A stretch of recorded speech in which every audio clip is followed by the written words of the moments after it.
Is it going?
What's up, everybody?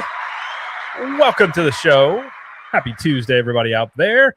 And it's time for another theme parking. I am very happy to be back in the state of Florida after a little bit of a journey. So I was surprising last week. So last week we still had theme parking. I live streamed from a hotel. The internet was like perfect, which I was shocked to find hotel internet that you didn't have to upgrade, had no problems with. And then we went to the Universal Kids Resort, which I will mention briefly some thoughts on that. And then we got home. So we drove home all day. It's like a 14-hour drive. And as soon as I got home at midnight, everyone's like, we can't wait to get in our own beds, walk in the house. And the AC was out. And it was like 89 degrees upstairs. I was like, I just want to lay in my bed.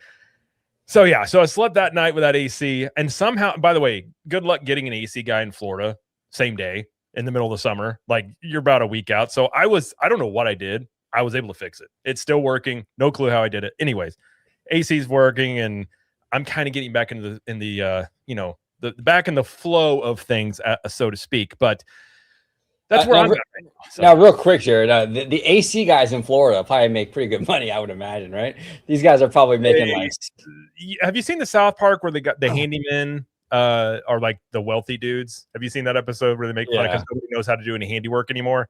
Yeah, that's Florida AC dudes. I think they do pretty well. There's no motivation to get them out because they probably already have 30 jobs booked up that day. So I did call the guy and told him I fixed it and to still come because I don't know how long it's going to last. And he's like, I'll see what I can. I'm like, he'll probably get out here in like a month. It'd be my guess, but I have air conditioning. So if not, I would just be sweating right now. So, I guess it works out better for everybody. But we do have a great panel here. And everybody in the chat, thank you guys for being here. We got Kiki and Luca. We got JT Magnifi. We got Juliet with a 5 sterling pound. Says morning simulcast, Vash Sky, Capture the Magic, Orange Grove 55, Tommy Toon World, Skyliners, Skywatchers, and chat. Like, subscribe, and share. Yes. And we got a lot of Tommy Toon love in the chat. We got John making it rain over here. We're making it rain with a Tommy Toon love. Let's go. Listen, Tommy's an energetic guy. I appreciate it. I like when people bring the energy. I kind of be more mellow, but I appreciate it. We also got Candid Camper in the house. What's up, Candid? Oh, man. Got John Make It Rain. We got Remy D. We got Aaron Crims. All you guys, Storybook Sorcerers. Thank you guys for being here. And we look forward to hanging out with you guys in the chat. Before we get going here, I want to introduce my panel. As always, we have Mr. Orange Grove 55 here. Thank you for being here. And where can everybody find you? Hey, you can find me right here on YouTube, Orange Grove 55, talking nerdy with all these fine gentlemen all the time, talking studio, theme parks, corporate talk, all that good stuff. And just excited to dive into all the topics. We got Tommy Toon, I think, first time on a theme parking live. Let's get it. Let's go. Is it the first time? I can't remember. It may be the first time. If not, we'll just say it's the first time. Yeah. I mean, he's done videos with us and lives before. I just don't think he's ever been officially on theme park. Well, you'll get your robe in the mail. So yes. I'm officially inducted, man, into the theme parking Hall of Fame. Yeah. Like the Masters.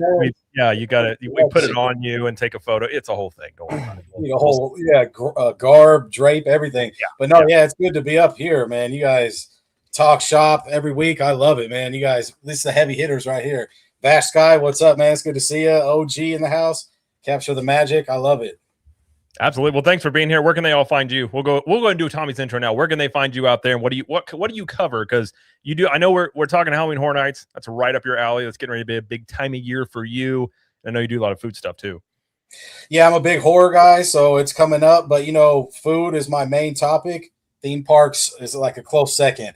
But you know what? I just got back from Vegas, so I have a one-piece food review coming out on my YouTube channel at TommyToon_world. And then you could catch the reel I'm dropping at the same time on IG. All right, that's TommyToon_. That's that more day-to-day life. There you go. Love it. I All love right. it. And Storybook Sorcerer says you'll get your golden cardigan in the mail. So we'll wear it to D23. Oh, gee. Yeah. Oh, hell yeah, dude. The Bob Iger edition, by the way. So Yeah. he's going to micromanage your life afterwards. It's kind of a mess, but anyways. Oh, no. What's up, Robert? Robert White. What's up, Robert? He's a good dude. And of course, we have Mr. Vash Sky here, as always. B-roll extraordinaire. Dude knows his stuff. Vash, where can they all find you? And where are you at on subscribers now? I'm guessing 20,000 at this point. No. It's like 11.4 or something like that. Oh, okay. Just about there. We got some growth, but I jumped the gun.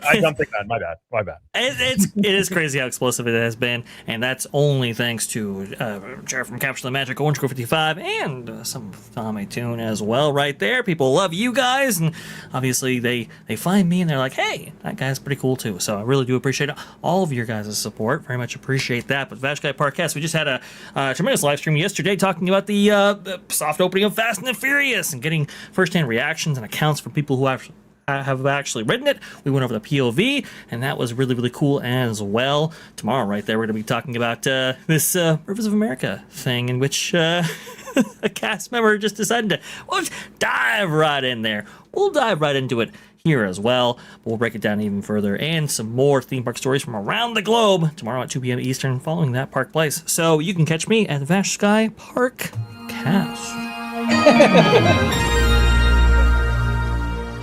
There you go. No, I feel like I need that type of music when I walk into rooms where it's just all of a sudden like, well, who's that? And they're just like, I don't know, but it's important. That guy seems cool. We are going to talk about that. Apparently, that guy got really hot and decided I'm just going to jump in some water on the clock, I guess. I don't know. The more I talked to Vash about it, and I'm like, that's a weirder story than I initially actually even heard. Like, it actually gets a little wilder the more you hear of it. So it's kind of like Inception. It's a story within a story, maybe. But to get things up, we're going to talk about we got Comcast earnings call. We're going to talk about and what does that mean for this new spinoff coming up with Universal? Very interesting stuff. Talk about some Halloween Horror Nights announcements and potential. Not an announcement. I think pretty much if you're paying attention to this stuff, we know probably at least for Orlando the last house that's going to be named. But we'll talk a little bit about that. Of course, the Rivers of America. The guy taking a little bit of a dive in there, and then we'll also talk a little bit about. Fast and Furious, obviously. So Fast and Furious soft opening. We'll talk about that as well. But one thing we're going to kick off with just shortly here, and if you guys want more of an in-depth review on this, you can go over to CTM Podcast with my wife and I. We went to the Universal Kids Resort and spent an afternoon there. And I was just going to mention a little bit of my thoughts and if anybody had questions or whatever. But one thing I will say about this park, the internet overreacted because our experience here, now I'm not saying that there wasn't some theming elements that couldn't have been improved, but I actually found this park to be actually like for what it is for the age range of the kids, which my son is 7, my daughter's 10. They had an absolute blast, and it was actually a really cute park. Very small. It's like 30 acres. Although the day we went was extremely hot. It was like 103 degrees. I think it got up to 104 degrees. And I will just say this, I'm used to the heat, but that Texas heat is a little different. It hits you hard. And I didn't heed my own advice, and I almost got a little too hot. I had to take a break midday because I got a little dizzy, and I was like, "Oh, I haven't drank enough water today," and I had to catch up myself there a little bit. But no, it's actually like we spent probably 5 hours here, and the kids had a good time. The rides actually were a lot more thrilling in some of the areas. They definitely have some rides for kids older than like they got rides for the little kids, like little preschoolers, like kindergartners. And then they also have some rides that are probably, my daughter and stuff like that. And there were some rides that she wouldn't even do. The swings of that Puss in Boots swing, she kind of chickened out on that one. She was like, I don't think so. Because it's a little bit more intense than I even thought they'd have for that park. But hey, you know what? I don't blame her because I'm I'm a grown ass man, and we have exactly pretty much the same ride out here in California in DCA with the silly symphony swings. Mm-hmm. I don't touch that thing, bro. I'm good. I'm good. I don't touch it. And she was like, I want to do it. So it rises up and then it tilts and then it goes. And she was like, maybe not. And I was like, whatever you want to do. So she didn't do that one. But the Jurassic coaster that they have in the kids area there was a little bit more intense. It's kind of like Flight of Hippogriff, but a little more intense than that. So they actually had some pretty decent attractions. I thought the theming was fine.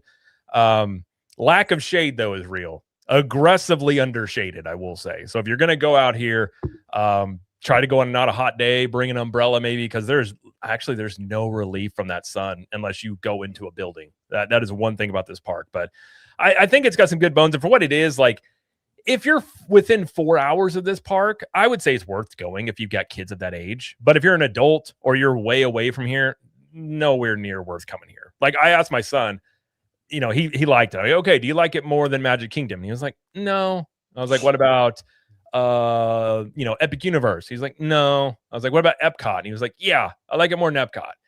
And so our kids are used to the bigger parks. Like, they had a good time, but we'll probably never go back considering what this park is, a regional theme park. But overall, my wife and I walk around and we're like, what was the internet so mad about?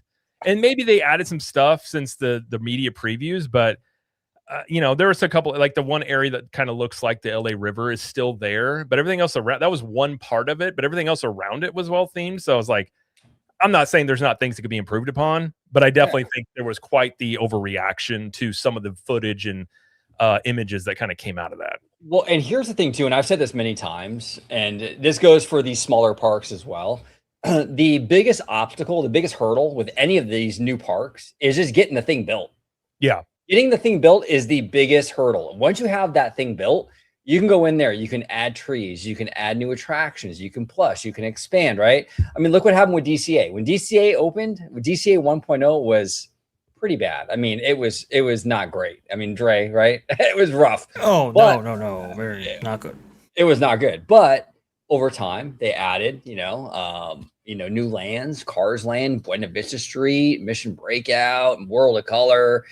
Now we're getting, we have Avengers Campus, that expansion, Pandora, like it grows, right? This is the same kind of situation where it's like, okay, 1.0 of the Universal Kids Resort. All right. It's okay. Right. But as the years go on and as the trees grow in and as Universal adds more foliage and shade coverage and more attractions, it'll get better with time.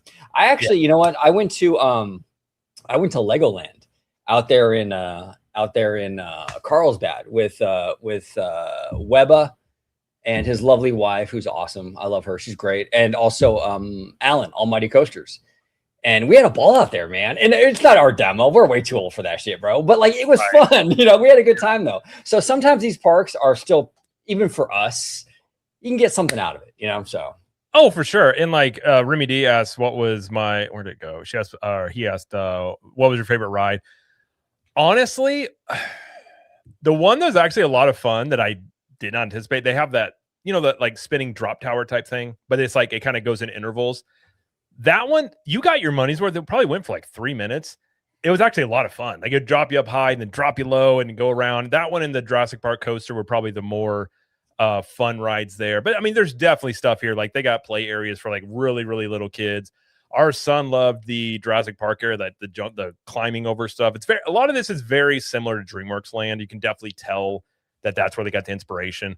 I will say right here in this spot you're looking at, I don't understand why they have all that wasted space with the water though. Like, it just sits there. But that ride, we didn't get to ride that big water ride because it had an hour-long wait and it was like 103 degrees. And I was like, you know what? We're good. So we didn't ride that, but we did everything else here. And like, you can ride everything here easily within half a day. Though I will point out the park operations are exceptionally slow, like horribly slow unloading and loading. And it may just be because they got little kids. I don't know if that's why, but that was like, they were actually spraying seats down with misters because they said the seats were getting up to like 180 degrees in between. So they were spraying stuff down so they wouldn't get too hot. So heat's a real thing. I get why they built it here because Frisco is a booming area. There is so much construction. Like where this sits right now, there's really not much around it. we stayed at a Holiday Inn Express that was like 8 minutes away, and really like there's nothing around it. It was like a brand new hotel, but there's all sorts of construction around the whole area. So they're going to build that thing is going to be surrounded by other businesses. It's got probably like Disneyland. It's going to have a bunch of stuff built around it that is going to, fit into it. So I think for Frisco and that surrounding area, it's a really good addition. I saw every kid I saw in there was having a good time. You can get beer if you're a parent, it's hot, you go dip into places. So it's like a half day park. I wouldn't make an adventure out of it. I wouldn't make you don't need 2 days here, but for what this is, I thought it was fine for a regional park of the kids of that age. Remy says, how would you rate against Legoland? I think to me, it rates closer to Peppa Pig Park, which is part of Legoland. I actually think the theming was better than Peppa Pig Park, but very similar. Like, let me ask you something, Jared. So I got like 3 or 4 questions I'm going to combine. 1, how crowded was it? 2, what food did you eat? Did you have any themed food? Did you try the Goofy Goobers from SpongeBob? 3, was it too hot for characters to be roaming around? Did you see Shrek or anything? It was too hot. So they didn't have character meet and greets because of the temperatures. So they did have, and they have some shows. They didn't run shows that were outdoors because I think they said if it gets over 103, they have to shut down some stuff. So they had multiple rides that were down due to the heat. So character meet and greets weren't there. It wasn't that crowded, I think, because of the heat. Because I think anybody that lived there was like, I'm not going to a theme park when it's this temperature right now. So it wasn't crowded, but there were still people there. Like as the day went along, there were more people than I kind of anticipated there being there with the heat that day. I had a chicken. We went and ate at the Jurassic Park. They call it the Jurassic something canteen. And so I had like a chicken skewer thing. I didn't have much of it because that's when I sat down for lunch is whenever all that hit me about like I got a little dizzy and I realized I'm like, oh, I'm dehydrated. Because what I noticed it on was and this is kind of how heat stuff hits you. I was totally fine. My daughter and I rode that coaster and they got this little corkscrew area and it did the corkscrew. And my wife gets motion sick and I never experienced this, but my head felt heavy. I was like, this feels weird. And I'm not used to that. So then by the time I sat down, I kind of started to tunnel a little bit. And I was like, oh, damn, I'm in trouble. And so I was like, I got some water and I just started drinking water. And I was like, I'm not getting up from here until I have to pee. And I drank about 5 big old, like probably 24-ounce things of water. Wow. And then I finally had to pee. And I'm like, I'm an idiot. Because I realized I'd only had an energy drink. And that's all I'd had the whole morning. I didn't have anything else. And because when you travel, you get, because when I get home, I drink a bunch of water in the morning and then I work out. And so like I was just off my schedule. I agree though. Yeah. So I had the energy drink. I didn't even think about it. And then it hit me. So that was a dumb thing on my part. But outside of that part of it, just the heat, the park's fine. Like, yeah, it's not going to compare to like an Epic or a Magic Kingdom or a Disneyland, but that's also not really what it's supposed to do. No, so, exactly. Yeah. Now the heat stroke thing or the heat problems. I have a funny story actually for that. Like, this was a while ago. I was actually dating this girl. Her name was Connie, and she went to UCI out there in Orange County.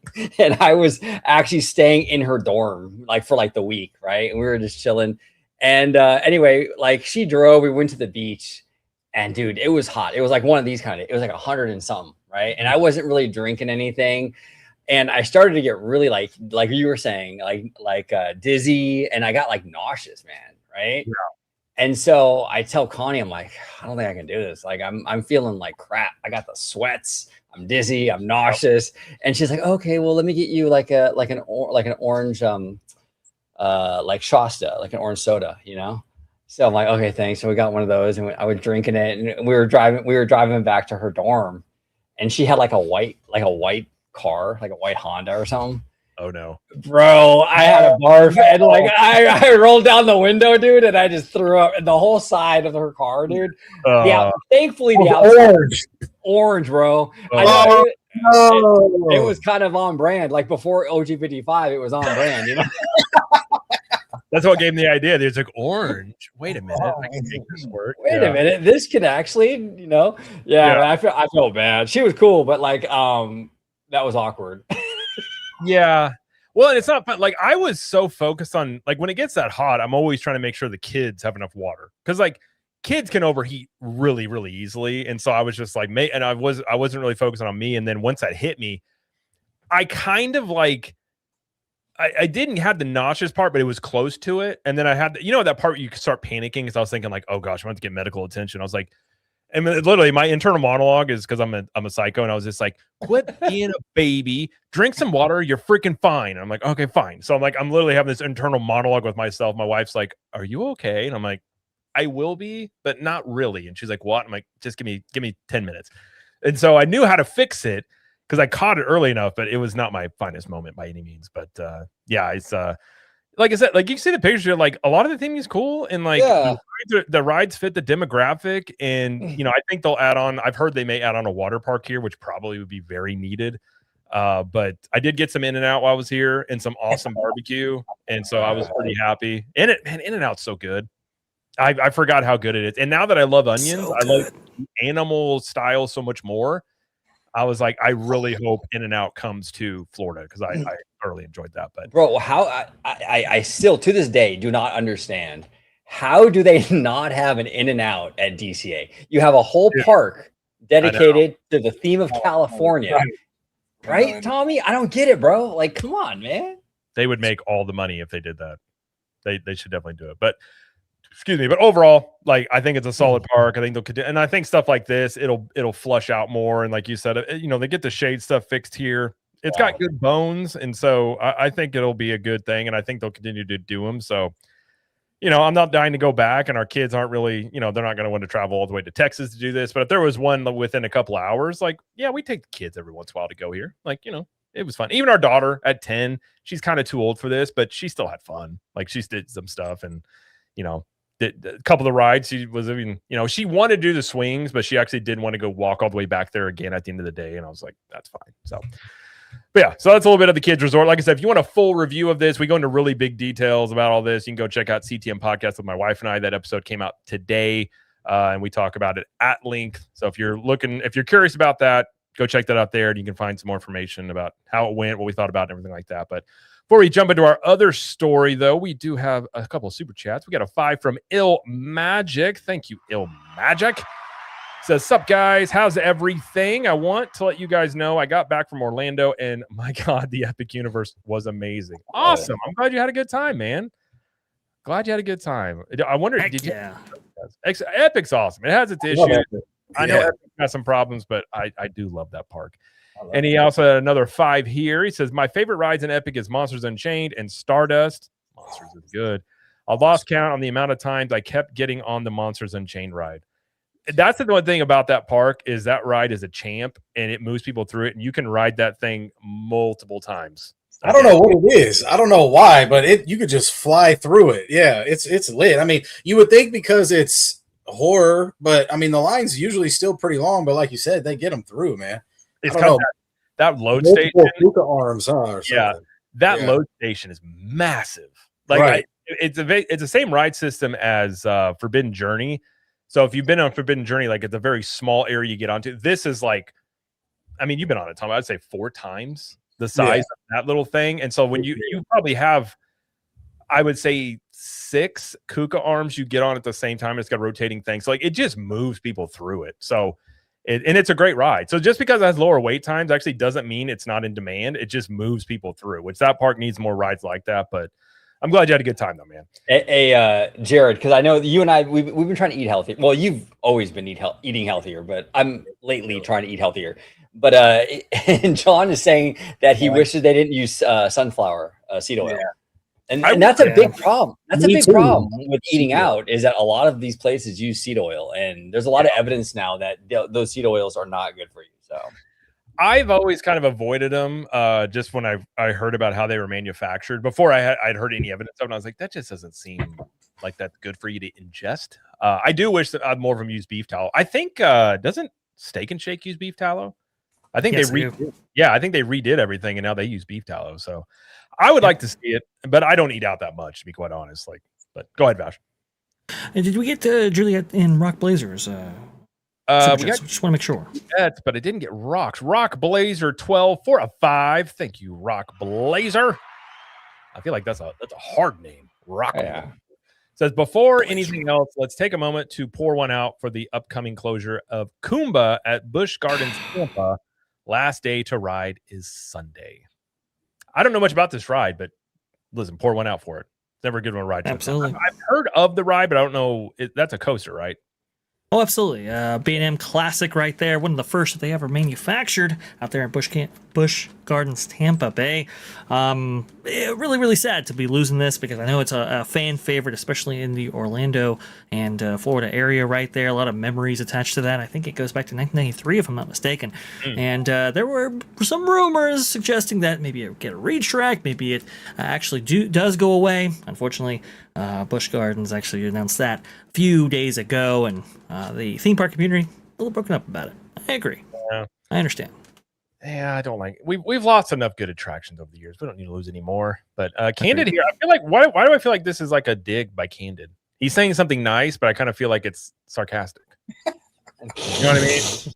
I just get the feeling that he doesn't really mean that. That if he does mean it, thank you. But I just assume there's sarcasm at all times. But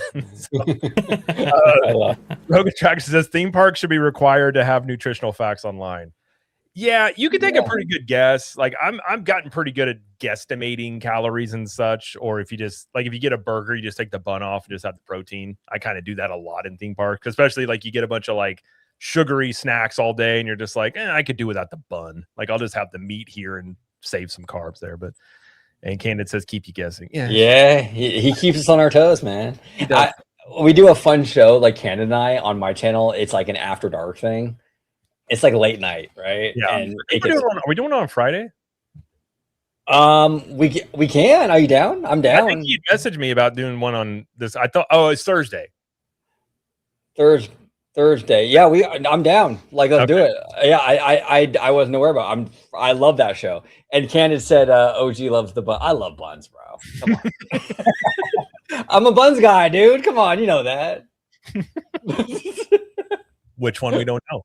This stream's all full of innuendos, but so yeah, we'll figure that. But that is a fun show because Candid, I wish he would share his opinions more. If I'm being honest, I kind of wish he wasn't so just say. He's very shy, but we have to sort of like encourage him. Yeah, get him out of his shell a little bit. Right. Yeah, good for him a little bit. We also have a 199 here from Connor Donna. Thank you very much. Says pour one out for Supercharged. Yeah, I'm not sad to see that one go. I mean, you can still pour one out for Dom and the fam, but I can't say like if you're like, are you sad to see this go? Like, no, I'm being respectful. Like, I'm just being nice to the ride because I just wanted to stay away, really. But all right, well, we'll talk more about that here in a little bit, probably. Let's talk right now about. It's always fun to talk about earnings reports, guys. I love earnings reports. Comcast had an earnings call earlier. It was last week, correct? Yeah, I got my weeks all messed up. That earnings call, obviously, right now, Comcast, obviously Universal Parks and all that is part of Comcast. They are going to spin this off into its own company, which brings us all into a very interesting light, which I'm sure we will talk about. And in their earnings call, essentially what they go into some of the broadband stuff. Actually, Peacock was profitable, which is pretty impressive given what that streamer is. I think a lot of that was due to sports, though. So we'll see if they're able to maintain that. The theme parks, essentially, they were up about 2.5% on their revenue. They were down a little bit year over year on their profits. And some of that, I think, goes into, you got construction expenses, Epic Universe expenses, things like that. And they even mentioned in their earnings call about the softness of June. And I don't think this is going to come as a surprise to anybody who's been paying attention. Both Universal and Disney World, even Blog Mickey had an article, and I did a video yesterday talking about why is Disney World so empty this summer. And, they kind of alluded to this. So what do you guys think about this earnings report specifically? And then we can talk about more of the softness of the summer, perhaps. But for me, I will say I was actually kind of assuming, I was a little surprised to see revenue was still up because you got to remember they're coming off those quarters of Epic. So at least they didn't fall down on the revenue side, I suppose you could say, but obviously the profit side. But what do you guys think about Comcast earnings call and all this leading into a spin-off with lots of question marks around it?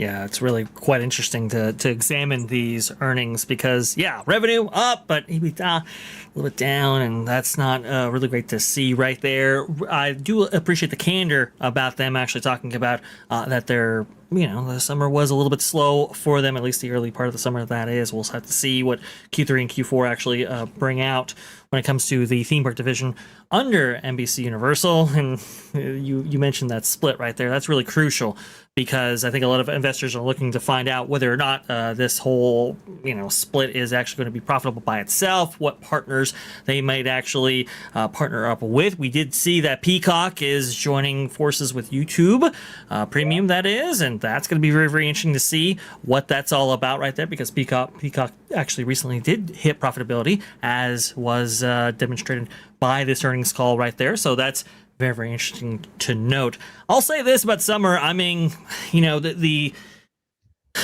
domestic tourist has been shifting for the last 20 years or so outside of the summer months for both Universal Studios and for Disney. We can see that in the data. It's just been trending in other places. And I think as the expenses come up, right, as people are looking at their vacations and saying, ooh, do I really necessarily want to dump down $4,000, $5,000, $6,000, maybe even more for a big time vacation with the family if we're only going once a year, once every 5 years, once every 10 years during the very hottest part of the season when it comes to Florida? It's like, maybe I'll go ahead and ship my vacation.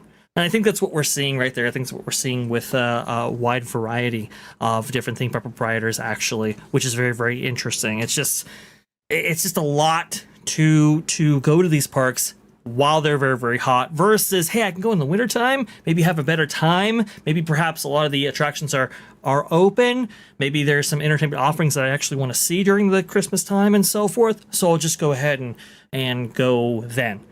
I think that's what we're kind of seeing there, macro. This might also have economic implications, right? We might also be seeing, hey, gas prices during this particular time are up or whatever, or maybe some discretionary spending isn't necessarily available to the widest subset of consumer. I do think we might be seeing that as well. So, and, well, let's be honest, right? There are some deals that these theme park proprietors are giving out, so perhaps revenues are up, maybe EBITDA is down because of some of those deals. I think we're seeing all of that and more. Like you said, Jared, it's not one thing. It's like 9 different things, all creating this witch's brew of different travel patterns. Yeah. And Jared, you and I did a great video like a couple days ago with the one and only Mr. Seymour Duck. Big shout out to Mr. Duck. We love Seymour. But he brought up a great point actually in that video where it's like Peacock is right now showing it's profitable, right? So it is kind of an interesting time, kind of soon for this spinoff. Like, because he made the point like a couple of days ago, like, why not let it kind of get a little bit of its footing, and to kind of spin off immediately is interesting timing, right? Yeah, it's one of we talked about. Yeah, we had talked about that too, where it's like I don't think it's necessarily a bad idea to do it, but the timing is just like. It almost seems very, and I think you had even said, Vash, this all came upon very quickly to determine the spinoff. So it's like, it seems like a reaction to something. And I had said during that video too, I feel like there's just something we don't know right now. Like there's some ingredient here that we don't know all the specifics of why they're doing it. Maybe it is to partner with somebody. Maybe it is maybe they feel strong enough about the parks and direction it's going that it's going to be fine. Like, but I just get this feeling that there's some other shoe to drop here that they just haven't mentioned yet, because I agree. It's just sort of weird. It's like, why now? Like, that's great that Peacock's profitable. And now can they maintain that is another question. And I'd even mentioned too, I think one thing you'll see from this, and I want to get your take on this as well, Tommy, afterwards, is are they going to, like, when you're looking at this, I'm like, damn it, I had a point. And then I interrupted myself to say I was going to get to Tommy. Tommy, you go ahead. I'll see if I can remember it. What do you think about this? Well, no, I mean, I think Dre has a really good, solid point with all that. So I guess I'll touch on that a little bit just at the end. But I was going with that soft June, really, because what Dre said really hit me. These parks, everything keeps going up. I mean, Disney just raised the prices of a lot of foods and drinks today. And one of them's like mushroom risotto went up like 65%. Like, geez, it went from $29 to like $48 or something. I know that's not too important, but so like just going off of like what we were talking about, it's crazy because people have to pick where they want to go, for vacations and stuff. The kids just get out of school, and maybe theme parks aren't the first thing. And then you got to take accountability too, like what's going on in June. I mean, it was FIFA World Cup. I mean, everybody was tuned in for that. And, you know, people like to do free events a lot of the time. I mean, what happened with Universal? I mean, they let tons of people in City Walk to watch, you know, the FIFA event, and then they had to shut it down because, hey, we can't let everybody in. But, you know, I just think it's weird that the summer's down. It's funny when I look back at myself, I don't really go to Disney in the summer. I did this year, but normally I wait till the big events or the festivals. So, and then, you know, I did for Pixar Fest a couple years back, but, and then I just don't travel out to Florida in the summer either, because I'll probably melt to death. Good chance. Right. I have to do HHN, you know, eventually. Maybe we'll all roll out there for that. But, yeah, I'm not sure about that. But yeah, the quarterly earnings call, I mean, that Peacock stuff's crazy because you think I feel like they always been the lowest on the totem pole for like streaming and everything. And then now they're making a profit, turning around. And then, like you said, they're partnering with YouTube. It's like everybody's shifting to something. I mean, you just never know. I mean, UFC partnered up with Paramount. So I guess it's just always about building it so the younger generation can access it quicker, maybe. So I'm not too fond of, or, you know, I'm not too basing on like the numbers like you guys. I was just kind of branching off a little bit. But did you remember anything, Jared, what you were going to say? I did remember what I was going to say because my brain just left me for a moment. I think one of the things I mentioned in that video with you, OG, is the fact that I think you're going to see a Universal be a lot more aggressive about monetizing the parks because of the spinoff. They're going to have to, and might already be seeing them do that with these after hours events. They're changing up Halloween Horror Nights a little bit. And then you look at as well, like one of the easiest things you can do for money is licensing deals. And this YouTube thing was the days after I mentioned that. I was like, I think now we don't know how much that was for. I'm very curious about those numbers, what that is for Comcast and for YouTube. But I think you could see a lot more third-party licensing deals because that's just easy money they can do to buffer this up. And so now, if you know, this is going to take about a year to do. How much can they build this up in a year? I guess is a really good question. Now, I guess to their defense, and both Disney as well, you know, the later months tend to do better. HHN, I believe, makes somewhere around 40% of the revenue for Universal. So, like, that's a huge event. You got Christmas time coming up. And I also think the prices being higher probably pushes this more for people not vacationing in the summer, because if you're going to spend all this money to go, why go when you're going to be miserable? Or why, even with all the construction going on at Disney, and obviously there's still some going on at Universal, a lot of people may just be saying, and I think this could hit Universal too in Orlando, where it's like, we want to go, but we're going to go and spend all this money once these things are done, and then we take a big trip. And so I think some of this, like you know, Vash was saying too, this is like 9 different things bundled up into it. Which percentages is it? I think there is a lot to do with more flexibility that people have nowadays when they can vacation. They're more willing to pull kids out of school, maybe more homeschooling, and people work from home more. So if you don't have to go in the summer, I don't blame you. Because that's what used to be. You just had the summer times to go, and that's when everybody vacationed. But, you know, we don't go to the parks that much in the summer. Like everyone, you know, like we did, obviously went to Texas. We'll go sporadically here, and it's like, it's just so hot, and I get it. Like if I was traveling for a week, I too would go in November or December. Like I wouldn't be going to these parks in July. And I can totally understand why people choose, unless you have something new that opens. What we saw with Epic, that was enough for get to people to go to that park in the summertime. Unless you got new attractions, the land's opening, I don't think you're not going to get people to come to your parks in the summer. And I think Disney's seen that as well, because last summer they had shows and parades. They had some stuff they pushed with refurbs and some stuff this year. That's not moving the needle. So it's like new stuff is what gets people in the parks.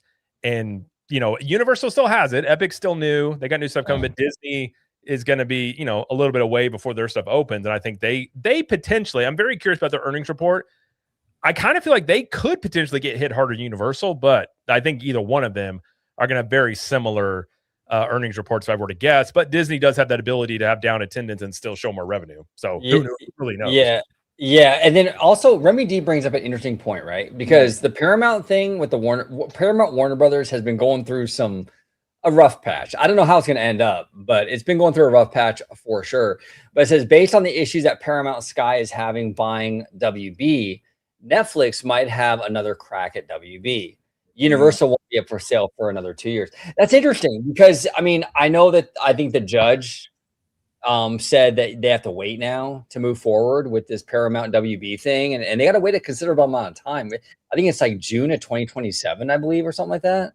Yeah, that's what they had said. Yeah. Yeah. So I mean, I don't know. I was kind of thinking, okay, this is going to be a sure thing, and there's going to be bumps in the road, but this is looking to be more significant than I was expecting, to be honest with you. And so who knows what happens with this thing? And maybe they do get another crack at WB. Maybe that may, like you were saying, Jared, there seems to be something that they're hiding with this whole thing. Like, why now? Yeah. And maybe this new spinoff company, this new Universal Parks and Entertainment company will end up merging with Warner Brothers, or maybe they'll end up merging with a Netflix or something. I don't know. I feel like there's something going on though, because remember, Comcast, they were in the room negotiating for WB.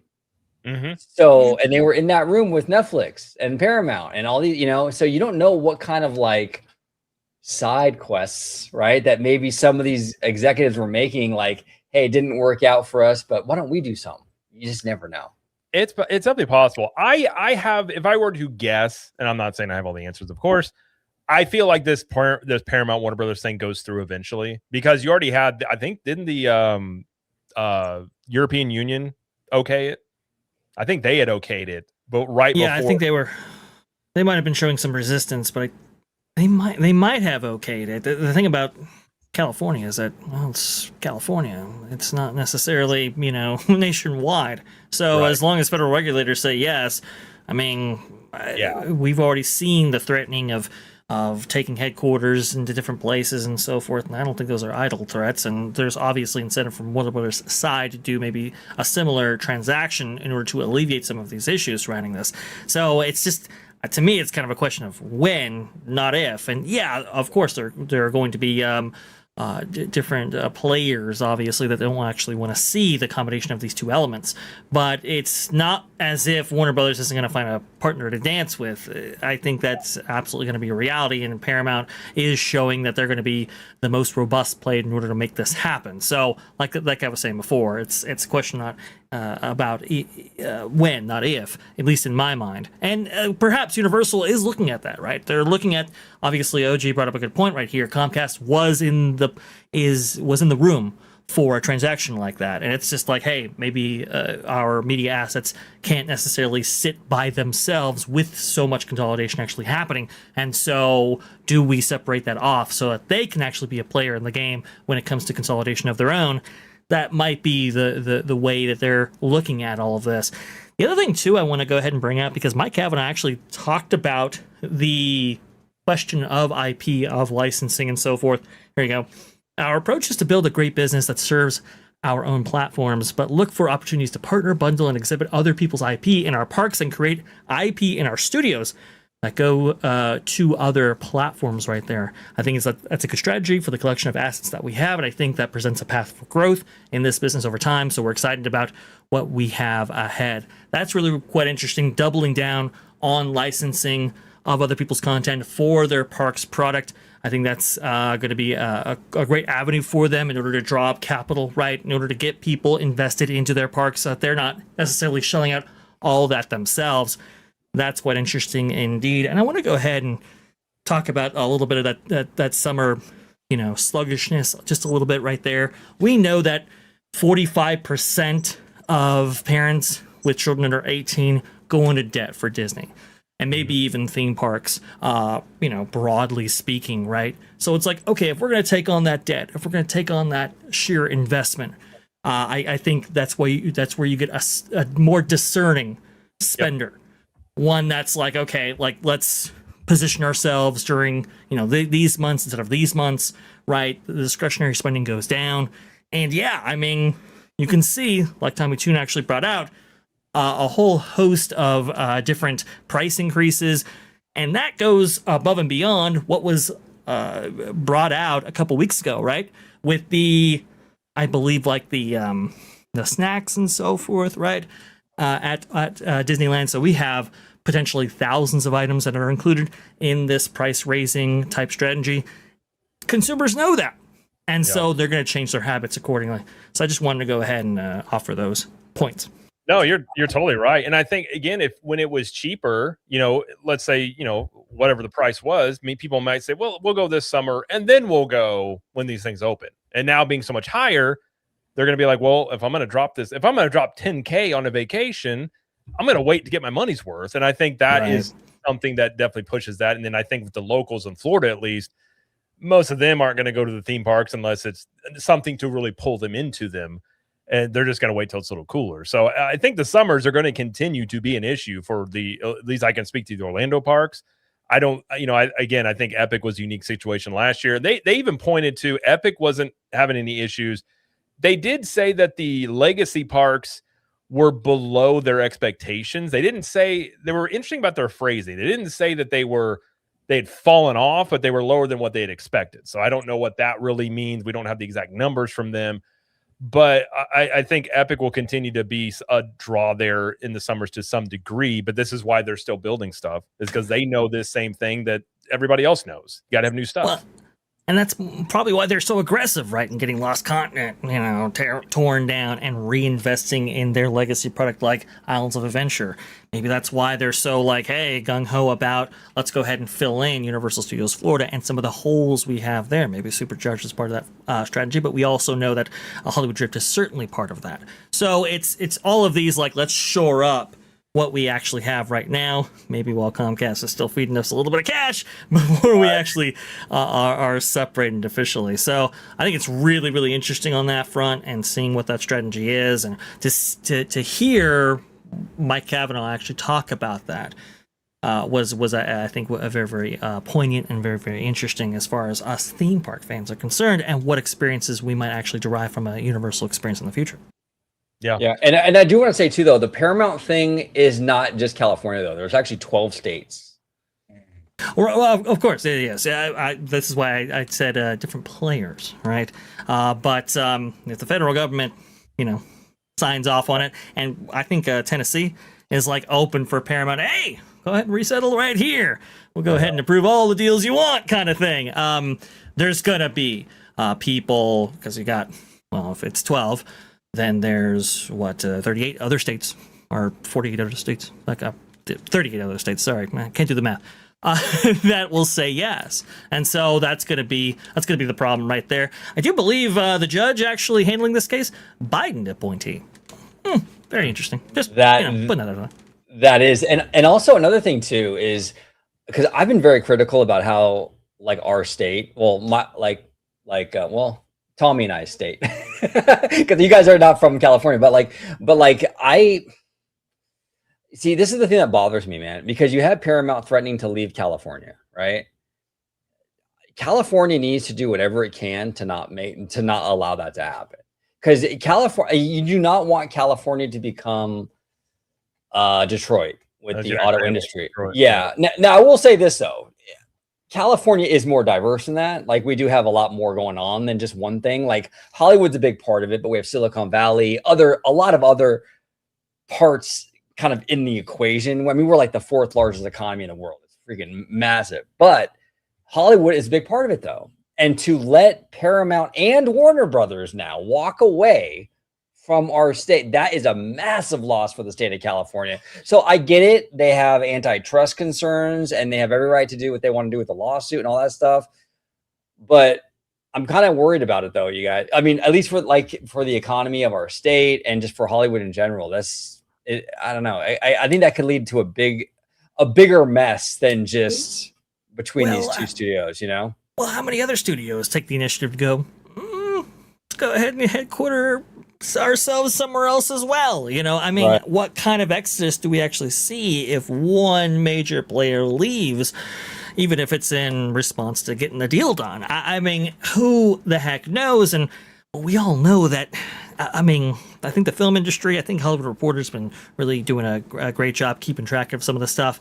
Yeah. But we all know that filming in LA, in California, has been down, going by, years there. We all know that they do filming in the UK and various other areas of the country, various other places internationally. So are these studios more predisposed to perhaps moving than they ever have been? So that's kind of the other thing too that's going along with that. I think, OG, I think your concerns there are certainly valid. There's no question about that, and that's why it's a little bit strange why they would mount so much opposition towards this particular change. It's just like it just doesn't quite make sense because you can mount all the opposition that you want, but eventually this deal's going to get done. So where will you have been after that? I'm not sure. No, exactly, Vash, exactly, and that's exactly my concern because you're going to mount this campaign right against the merger. Great, but you better win though. Because if you don't win, right, where are you at then? Because now you've pissed off the Ellisons. Yeah. So now then it's going to go through. So the state made the Ellisons mad, right? And now it gets approved. And now where are you? Because now the Ellisons are like, well, screw you guys. We're moving. Like this, that's why I'm really concerned about it because I feel like I'm not saying that California needs to like roll over. Because there is a lot with this deal that is not great. Let's be honest. It's a studio and a studio. You're going to lose a lot of jobs where you wouldn't lose as many if Netflix bought it because it's two different businesses kind of. But there's a lot of concerns. That's the argument they're making, though. This is the thing. And not obviously, I think this has become very political in this thing, undoubtedly. Of course. But I think when you're looking at like Netflix is a bigger player than Paramount right now. And yet there was really no, like there was some about antitrust, but when Paramount stepped in and got it, all of a sudden it was all antitrust. I was like, well, hold on a second. Like if you want to argue about the jobs, that's okay. That's a legitimate argument. That's a fair point. But if you're talking actual market share, Paramount is a better, if that's really your worry, then Paramount makes more sense than Netflix does, I would assume in most situations. So it just seems to me that it is very political. And then it's obviously going to drag out here now, and it's probably only going to get worse with that. And if it does get approved or when it gets approved, I mean, I feel like even if it goes through, you're going to see Hollywood really kind of throw a fit about it. And so I feel like inevitably, if this does go through, Paramount's out of the state. I just don't see it.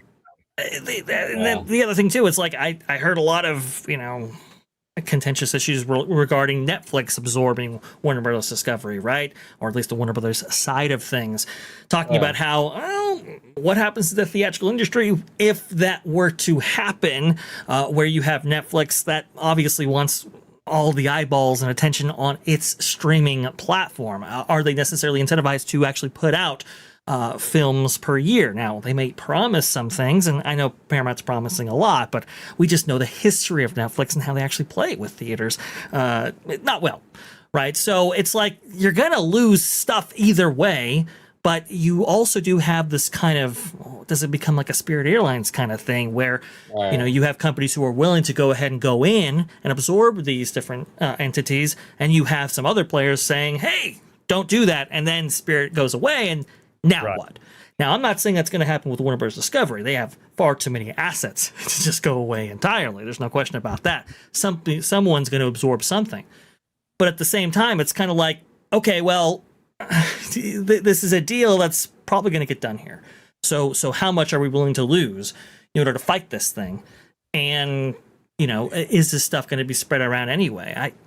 I mean, at worst case, I think it is. So I just, this whole thing, I don't know, man, but you can definitely see why Comcast, right, was looking at this whole situation and going, well, maybe we should go ahead and split off ourselves in order to get this process started in a very similar way that when Warner Brothers Discovery said that they were going to split off things, a lot of players threw their hand into that ring. So very, very interesting thing in the media space for sure. 100%. 100%. Yeah. Well, and somebody brought up too, I do think most of this, if I were to guess politically, is because of CNN. If I were to guess, I haven't watched the news in decades, so I don't even know about it. But I did the feeling a lot of this is because they don't want CNN being controlled by somebody they view as an enemy, and then it just inherently very political. But I do agree that I think the 12 states they're gonna throw some gears in this wrench. And I saw somebody comment, and sorry, I don't remember who said it, but they were saying that. Essentially, it's been Kazuto here. He said the problem is Paramount is acting in bad faith. They think they can just wave their bank account around and get whatever they want. Now threatening to leave the very place that brought them about. This is how America works. If you have enough money, you can kind of do whatever you want to do. So like they wouldn't be the first people that have just been like, hey, we have money. This is what's going to happen. I mean, there's a litany of that throughout history. So it's crazy though, Jared, because like I hate to bring it up twice, but Paramount cashing out for UFC, and literally you could just pay $7.99 a month to watch a pay-per-view that used to be like $80. Now, like they incentivized Dana White and everybody really well to bring them over there, right? And then like Vash was saying with Netflix, there was like a strong arm like to get it away from Netflix. I mean, like the deal was done. And everybody was like, okay, right. And it's like, well, like, you know, OG saying Comcast was in there doing the deal. It's like this before it even got public, there was stuff going on behind closed doors. And people were like freaking out. You know, Dave Zasloff wants this deal done, though, bro. He's waiting so he could get his paycheck. I mean, he's a funny guy. Man. Yeah, of course, right? Yeah. All he does is just buy stuff and sell it off. I mean, remember what he tried to tank that Coyote versus John Cena movie versus Acme. Yeah, he's trying to tank that for Batgirl or Batwoman, tank it for tax write-offs. Like, I don't know, man. Like, there's a plan in order. Like you said, Jared, we just don't know what it is, and we're trying to figure it out along the way, and we'll never figure it out. That's very evident what was actually going on there, Tommy Toon. He was setting up the company in order to be purchased, right? Get the financial situation in order as much as possible, and then court a buyer, which he had quite a few, actually. Right. So we know exactly what's going on there. I just find it fascinating because with this consolidation, obviously there's going to be fallout, right? But maybe that opens up opportunity for maybe an NBC Universal to say, hey, Warner Brothers, Discovery, Paramount, we already do business in some form or fashion with Wizarding World and Transformers. Let's go ahead and do some more deals. So, and here's the truth about this. The reason this is happening is Hollywood's fault. I mean, if Hollywood was not in the position they're in right now, you would not have this consolidation going on. So I always find it interesting that they're the ones throwing a fit where it's like, you guys spent all this time, like, you know, not giving people what they want and all the studios, all this stuff. So the mess that they created, this is kind of the result of that. And so in many ways, I understand like not everybody involved in Hollywood had everything to do with that. But at the same time, like when you watch shows like Succession, there is just a world that's beyond any of us of this high money. Right. And these dudes operate in a realm that we'll never understand. And money talks, and they make deals and back deals, and they probably all hate each other or get along. Who knows? But I think it's just one of those things. Like you throw politics into it, it's all very similar world. And you know, I don't. In my opinion, when it comes to Hollywood, there are no good guys. Like I don't think anybody's a good guy. I'm looking at this, watching like a wrestling match where they're all heels. I'm just like, well, and here's the thing too, and not to give. I'm not looking at this from. I mean, I'm going to give a political opinion, but it's not. It's going to be like an objective, sort of like from a distance, kind of like perspective, right? Because I'm worried. My biggest worry is Paramount and Warner Brothers are going to leave California because of the lawsuit, right? Okay. I mean, the Ellisons. It's no secret that they're friends with Trump, right? I mean, that's not a secret. Would they have moved out anyway? I mean, because Trump doesn't exactly, California is not exactly his favorite state right now. You know what I'm saying? So maybe they'd move out anyway. Who knows? You know, maybe it would have been a foregone conclusion anyway. Who knows? Well, Tesla moved. Yeah. I mean, that was a big thing when that happened. I mean, you know, it's possible. I think a lot of these places, especially when you're talking about even a lot of the movie making, moved to Georgia because of tax breaks. Right. So, like, if you're willing to offer these places tax breaks, look at the Chicago Bears. They're moving to Indiana because of the better setup they're going to get in Indiana versus Chicago. So it's not just Hollywood; it's kind of all over the place. And I think you have states competing for economic value. They think that if Nashville or Tennessee is like, "Hey, come here," and we think we'll benefit from your movie making being here or whatever it is, like it is kind of free market in a way that is. Like if you have enough money, you can bully your way around. And I think that it's kind of always been that way, but I think we just live in a very like hyper political climate. And so everything like you go buy a gallon of milk, that becomes political. It's just, you know, everything's political now, whether you want it to be or not. And this is no different.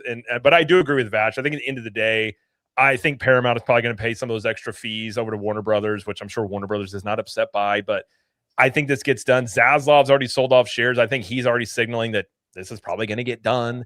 Right. And so it's more than likely a formality that it will. And probably maybe this is a way to negotiate and say, okay, we'll drop the lawsuit if you stay here and X, Y, and Z. Who knows? Like anything can happen from this, but it's just, it's going to take some time either way. All I'm saying is California, you better pull up. Oh. Uh-oh. Perhaps I didn't receive the message. Yep. I'm good. Yeah, I was gonna say, California, they need to put their big boy pants on and do whatever they can do to keep those two major studios in California. I don't have a lot of faith because they screw things up a lot, but we'll see. But Wizard, he needs to come out of his shell a little bit. He's kind of shy about his opinions. Hey,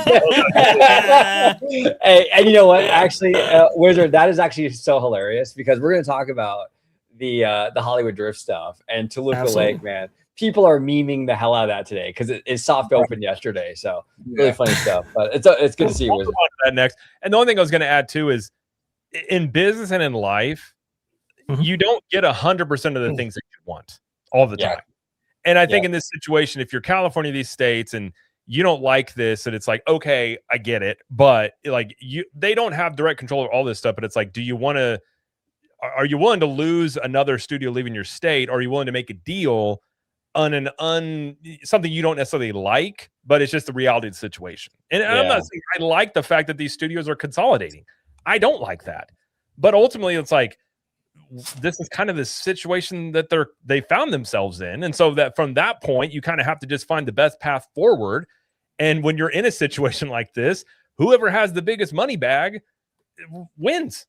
I mean, that's just kind of how it goes sometimes. That's how Walt Disney did stuff sometimes. He just was like, I'm going to buy up parts of Florida to make a city, and I'm going to do it sneakily because he had the resources to do it. So it's like, it just, you look throughout history, it's been pretty consistent with that. And obviously it's we have more social media access to this stuff now, but I mean, even like, it's about Disney buying Fox, that seems like a deal now, but at the time it was like $74 billion. Like, geez, That's crazy. And if that one went through, I would imagine this one would go through. I imagine Netflix, I said the whole time, I think Netflix was going to have a harder time getting this approved by federal regulators than Paramount would have. And I still think that's the case.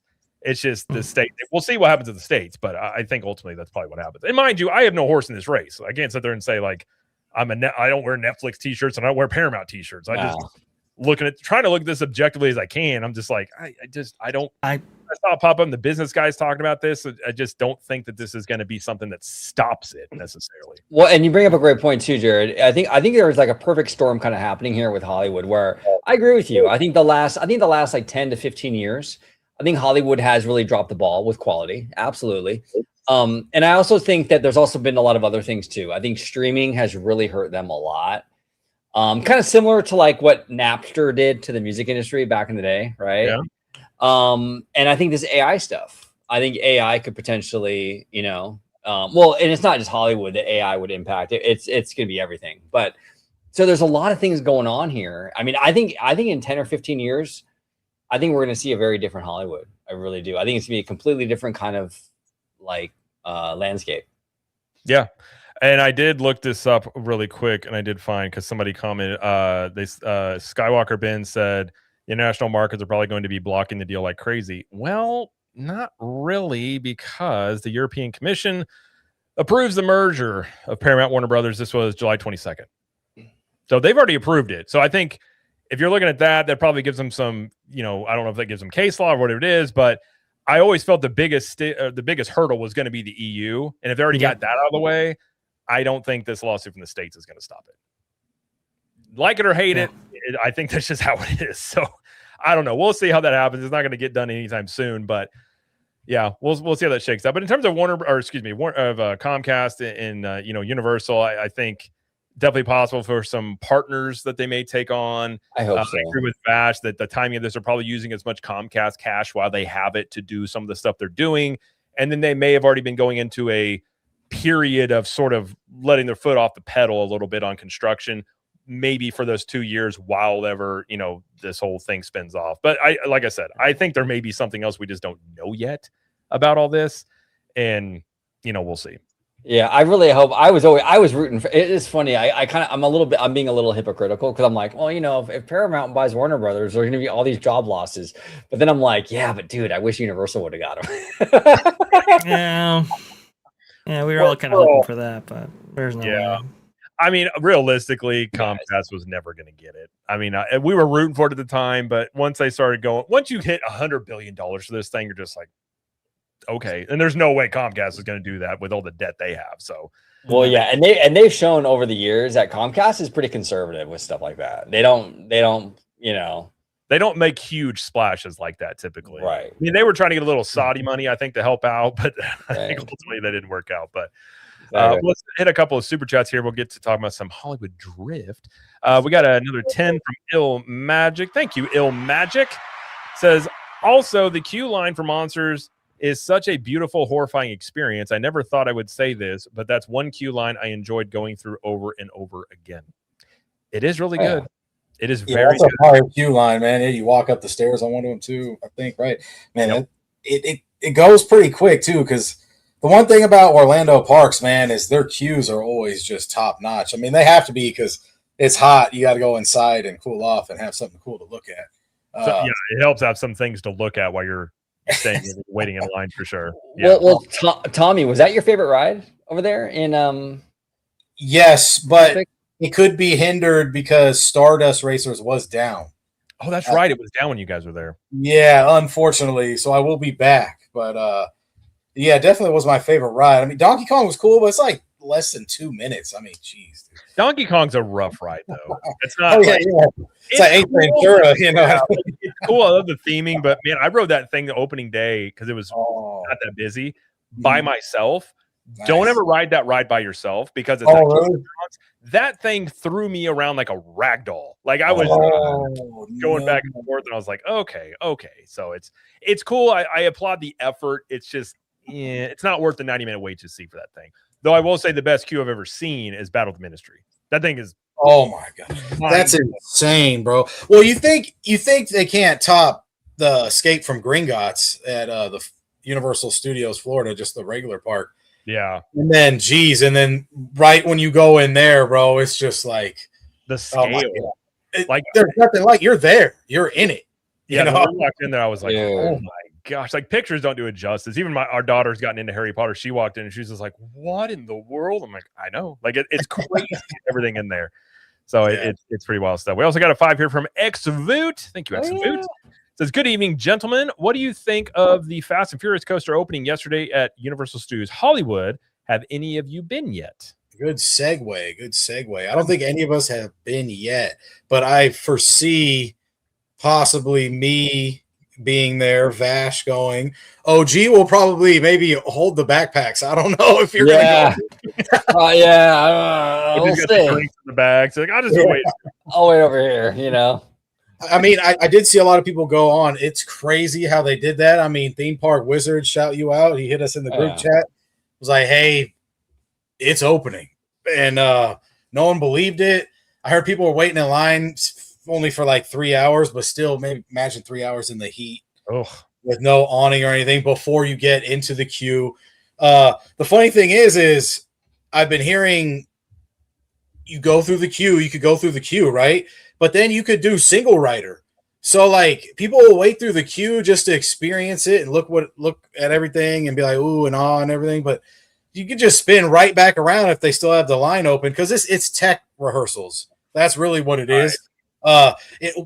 Someone actually shout you out. Sorry, I don't remember. But on IG, someone caught it valleying. I did see that. Yeah. With like just theme park goers like us on it. But they launched it really quick after that. So, they're still having problems, but hey, shout out Universal for just rolling through the punches because we needed this, and everybody that's already wrote it, they deserve it, man, because they put so much effort into it, man. Like these people reported on it every day, like nonstop. So shout out Mondo for sure from Five Fires. And then another one, Theme Park Ghouls. You guys really been locked in on there. So you guys deserve it, man, to write it first for sure. It does look fun. I mean, what's your guys' opinion on it? Have you seen the POV? It looks crazy. It's only like a minute and 30 seconds. So I'll save it because we're gonna literally go. We got 2 more super chats. We'll go right into that story. Let's so do we it. can take Let's that. do But it. I agree. I think it looks pretty cool. We do another 5 from XVoot. Said the spinoff was structured to save the media park business. Comcast, other businesses, cable is dead, and they know it. This was done to save NBCU. I gotta respectfully disagree because Brian Roberts that Comcast is his family business. That's not just some business he's running. That's his family. I think he's more concerned about saving that and making sure Comcast is good than he is about Universal. That's my opinion. Just because it's his family thing. You know what I'm saying? I don't disagree with that part. The family business part is definitely a wrinkle to this. Yeah. The real life scenario of this is like that side of the business. And I don't know what would save it. We've been talking about that for years. It's a melting ice cube. So maybe realistically, and I think, I don't know if you've asked or maybe it was Wizard, somebody had said maybe they're going to switch to doing like data centers. Maybe they revamp that business and do something different. But if it's just going to be cable and broadband, I think it's going to continue to do that. And so I can understand spinning off that side because that is the growing side. I think it has a good future, but it just seems like, is it ready for its own thing? And this is why it makes me think there's just something we don't know yet, because this makes sense maybe 4 or 5 years from now. Yeah. You know what I mean? But not now. Like, that's kind of my thinking. Now, XVoot, big shout to XVoot, by the way. We love XVoot. He's always in the chat every time we do a live, right? We love you. I can't wait to hear XVoot's opinion, actually, because I know he's a big coaster guy on this Fast and Furious thing. Because I'm not even a coaster guy, and I'm like mesmerized by this thing. It looks amazing. So it does look cool. Were you going to say something, Bash? No, I was just gonna say, we talked about the media side of it quite extensively, right? But on the, Comcast side of the equation, right there with Xfinity and everything else, I would predict that a potential partner or consolidation on that level would have been more difficult with their media assets, and so we can look at it as, hey, the NBC Universal side trying to find partners. Well, on the Comcast side, I think they're trying to find partners as well. So I'm not. Right, and that would be a big shakeup right there. But that would have been an impediment with their media side. So now it alleviates both to find partners singularly. Well, even Wall Street's been speculating that that's what they're going to do here, is spin off that stuff. So I wouldn't be shocked by that by any means. That's a 5 here by Remy D. Says, thoughts on Universal cutting epic hours, closing at 8 p.m., starting in September. Cost cutting due to recent quarter or prepping for new evening event. I saw that. I hate Epic needs to be open until midnight. I hate when they cut those hours. I'm guessing September is historically one of the, if not the slowest month of the year. One of, because kids go back to school. So maybe I did hear some speculation that some of the Epic employees were going to be pulled over to HHN to help with that. So it could be that end. I think they did that last year, if I remember right. So I don't know. I feel like it's not the direction you want this park to go. I want to go less hours. We got to do a nighttime show. What are we doing? It's not even dark by 8 p.m. So I don't know what that means for the fireworks show at that night. But and they do the same thing out here in Hollywood, man. Because I'm at Universal all the time, and like once a week probably. Now it's crazy, but I would love to stay later. But it closes like at 6 p.m. I know it's not even dark yet. I know. Well, now you got me wondering if, didn't the government clear daylight savings time or whatever? Just in general. It's in the Senate now, is it? I think so will they keep the parks open later? We just got to wait to see. But well, Attractions Magazine had a big old article on that, actually. It's interesting that you say that, Tommy. Wow. Well, I think part of it could be they could also be trying to incentivize more of those after hours events, because that's definitely something they're going to do more of. Way of it's probably, again, I really like what Universal's been doing. I think they're going to enter into this really heavy monetization phase. I just hope they don't go too heavy handed with it, because if you do that, you're going to really mess up a lot of the goodwill you've built up the past decade. If you go too hard, too quick. So far they've done some things, like they removed Hagrid's from Express Pass. Like, they've done some things for the guest experience. So I think they do deserve credit for that, seemingly, at least at this point.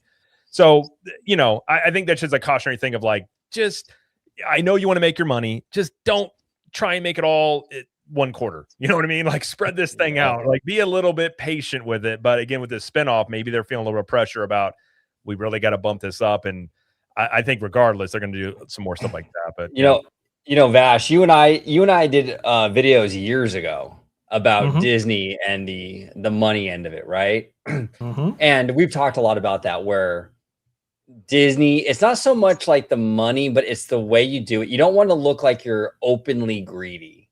Yeah, it's okay to raise prices, and I think that's how you worded it, right? If I'm not mistaken, openly greedy. Yes. And I think you hit the nail on the head. And that was years ago, man. That was back in the day. But like, but you're right though, and that's what Universal needs to kind of follow, right? Right. I hopefully they don't come off as nakedly greedy. I don't think they will, but like Jared said, they increase revenues, increase EBITDA. So expect more on that front. Yeah, I agree. We got a couple more super chats here. You guys have been awesome and generous tonight. Ill Magic. I love Ill Magic's name, by the way. Let's go Nas, baby. Let's go Nas. I wonder if the line for Donkey Kong is so long because of the queue being very short. I went through the single line, and from what I saw, the queue for the regular line looks shorter compared to Monsters. It's a combination of that, but that ride just is it just doesn't have a lot of capacity. Each cart is 4 people, and just it has a very limited number of people that can ride it per hour, which was something that was even talked about before the park opened, was like this ride and a few others. They just don't have the huge capacity. I can't remember how many people they move through it per hour, but it's like a fraction of Monsters Unchained. So part of it is it's popular because it's Nintendo and it's Donkey Kong. It's a unique coaster, but it just can't move that many people through it. And I've been in that line where the weather, man, too. The last time we went, my daughter really wanted to ride it. And I'm like, okay. And it was every bit the 90-minute wait. And I was like, oh my gosh. And that queue is boring. There is not much in that queue. It's not one of the great queues that. Yeah, it's just weaving through, man. Yeah. Well, I mean, the uncle, right? The grandpa. Yeah, he's been there. But so that's cool with the bird. So that part's. But by the time you hit him, you're not that far from getting on the ride, though. You're like that hallway away before you get on the ride. So like when you see him, it's cool, but like you're almost there.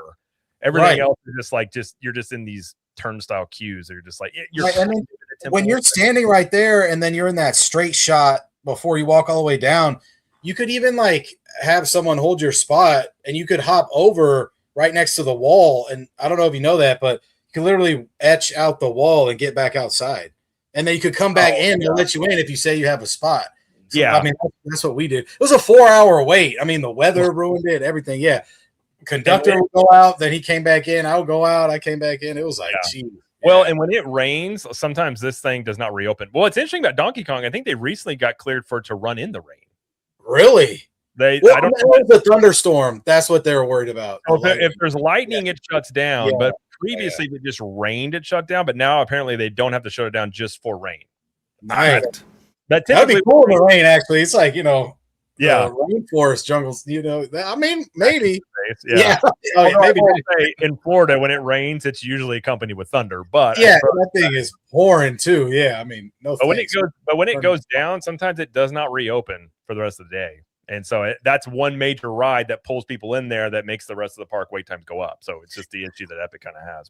And that proves the point, like book multiple days if you're from out of state, because you may not get what you want. I mean, I didn't get Harry Potter the first day, I don't think, for Epic. So, just book, multiple days. And then they didn't add Epic to the annual pass yet. Like, what's going on? They're not going to add that until sometime late in 2020. Right. So they wonder why they're shutting down early, unless they have this all planned out because they don't want to shoot themselves in their foot and try to make money off themselves, because HHN's the big money maker, like you said. But bro, open it up till 12. Have some more night shows than just that. I mean, the dragon, untradeable dragon shows going into refurb already. I mean, it's like how long there's been a lot of, they've had like 3 or 4 attractions go a refurb already. So I mean, I don't know if they're just being proactive or if there's actually something. Oh, that's good then. But I'll take that. I mean, they just keep it up. But geez, like, I mean, give us something else. Like, if I go out there for HHN, I'll probably just do HHN, right? I mean, why am I even going to come to Epic if we close at 8? I mean, HHN's open until what, like 1 or 2 in the morning? 2 in the morning is how late. Right. So yeah. I mean, dude, that's like a whole shift of like work. Yeah, like I think there is. I did somebody reach out and they said that they think that they're pulling some of the, because I think they're still short. Like they never have recovered all the, and I think Vash, you talked about the amount of people working. They still haven't recovered from even COVID, so they're still short the people they want. They also fired a whole bunch of people during previews. I don't know if you guys remember that or not, because a bunch of the employees were like leaking stuff, letting people like do certain, and a bunch of employees got fired because of some of the behavior of their guests during the previews, and so that may be something that's still lingering, but.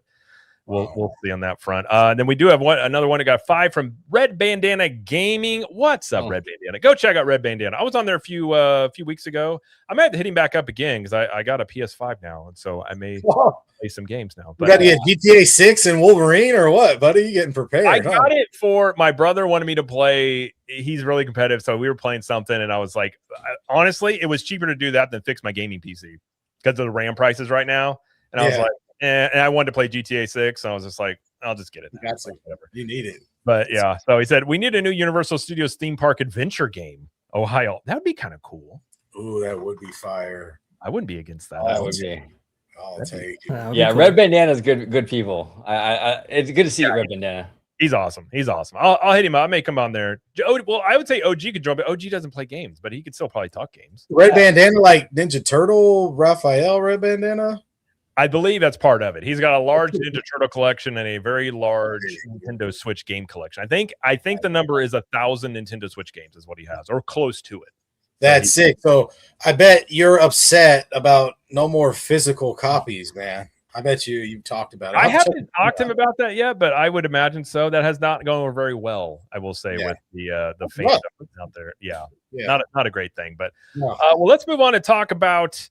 And I will say this real quick. Red Bandana out here in California might get you in some trouble. So different type of bandana. It's a different type. It's yeah. He does have a really cool. When I was on the stream with him, he had, I can't remember what it was. He had a Raphael thing in the background. I'm like, I need that in my life because I love it. But let's talk about Fast and Furious Hollywood Drift out in Universal Studios Hollywood, because there's 2 of these. So we got to make sure we know which one we're talking about here. So last live stream, or a couple live streams ago, we were talking about some of the delays with this. And there was speculation that this could be delayed until closer to the end of the year. It might even be 2027. And there were some issues with the spoilers flying off and the ride vehicles and the track wear, and didn't look like a good situation was happening. And of course, you've got the residents. What's the name of the lake? The people. Toluca Lake. Maybe Lake. They were complaining about the noise here, and so Universal was saying that no, it's not delayed and all this stuff. And then it turns out that a few days later, this had a soft opening, kind of randomly, and now people have ridden this. There's some POVs of this. And what I've seen thus far, it looks like it's gone over pretty well. People being pretty happy with this. Think it's pretty thrilling. But I'll kick it to you guys. I'm going to go tell my kids good night real quick because you guys are West Coast. You guys know about this, and I'll hop in when I get back. But what do you guys think about all this? And are you going to ride it soon? It's crazy because just like a week or 2 ago, I mean, it was looking pretty bleak. There were talks like this thing might not open for like till the end of the year. And then all of a sudden, Theme Park Wizard out there on Twitter is like, everybody, today's the day, today's the day, today's the day. Sure enough, today was the day. So this is day 2, actually. But like, I'm happy, man. I'm happy. I'm not a thrill junkie guy, but I've been watching this thing go up, over the past year or so. And it really is a modern marvel. Like Vash, we talked about so many times, like the way they've designed this coaster on that hill. The sight lines actually work to its advantage because it's a LA franchise. Fast and Furious is like a Los Angeles thing. To kind of see the San Fernando Valley while you're riding this ride makes a lot of sense, right? I think it's awesome. I think it's been doing pretty good too in terms of like tech stuff. I haven't really seen any reports of it like breaking down as far as I know. I mean, it seems to be going pretty smooth. So yeah. And in terms of Toluca Lake, I mean, they can just kind of, get over it, right? Well, it's really interesting because we saw like an LA Times article going into the issues with Toluca Lake, right? And they were saying that these screams, they sound like somebody's being murdered or something. Right? Oh yeah, Okay, sorry. So yeah, well, and so it was like, oh my goodness gracious, like this is pretty bad right here. But I think the rumors connected to maybe Universal delaying it for that specific reason right there may have been overblown by various elements of the media. However, the media was treating those issues that Toluca Lake was having very, very strongly otherwise.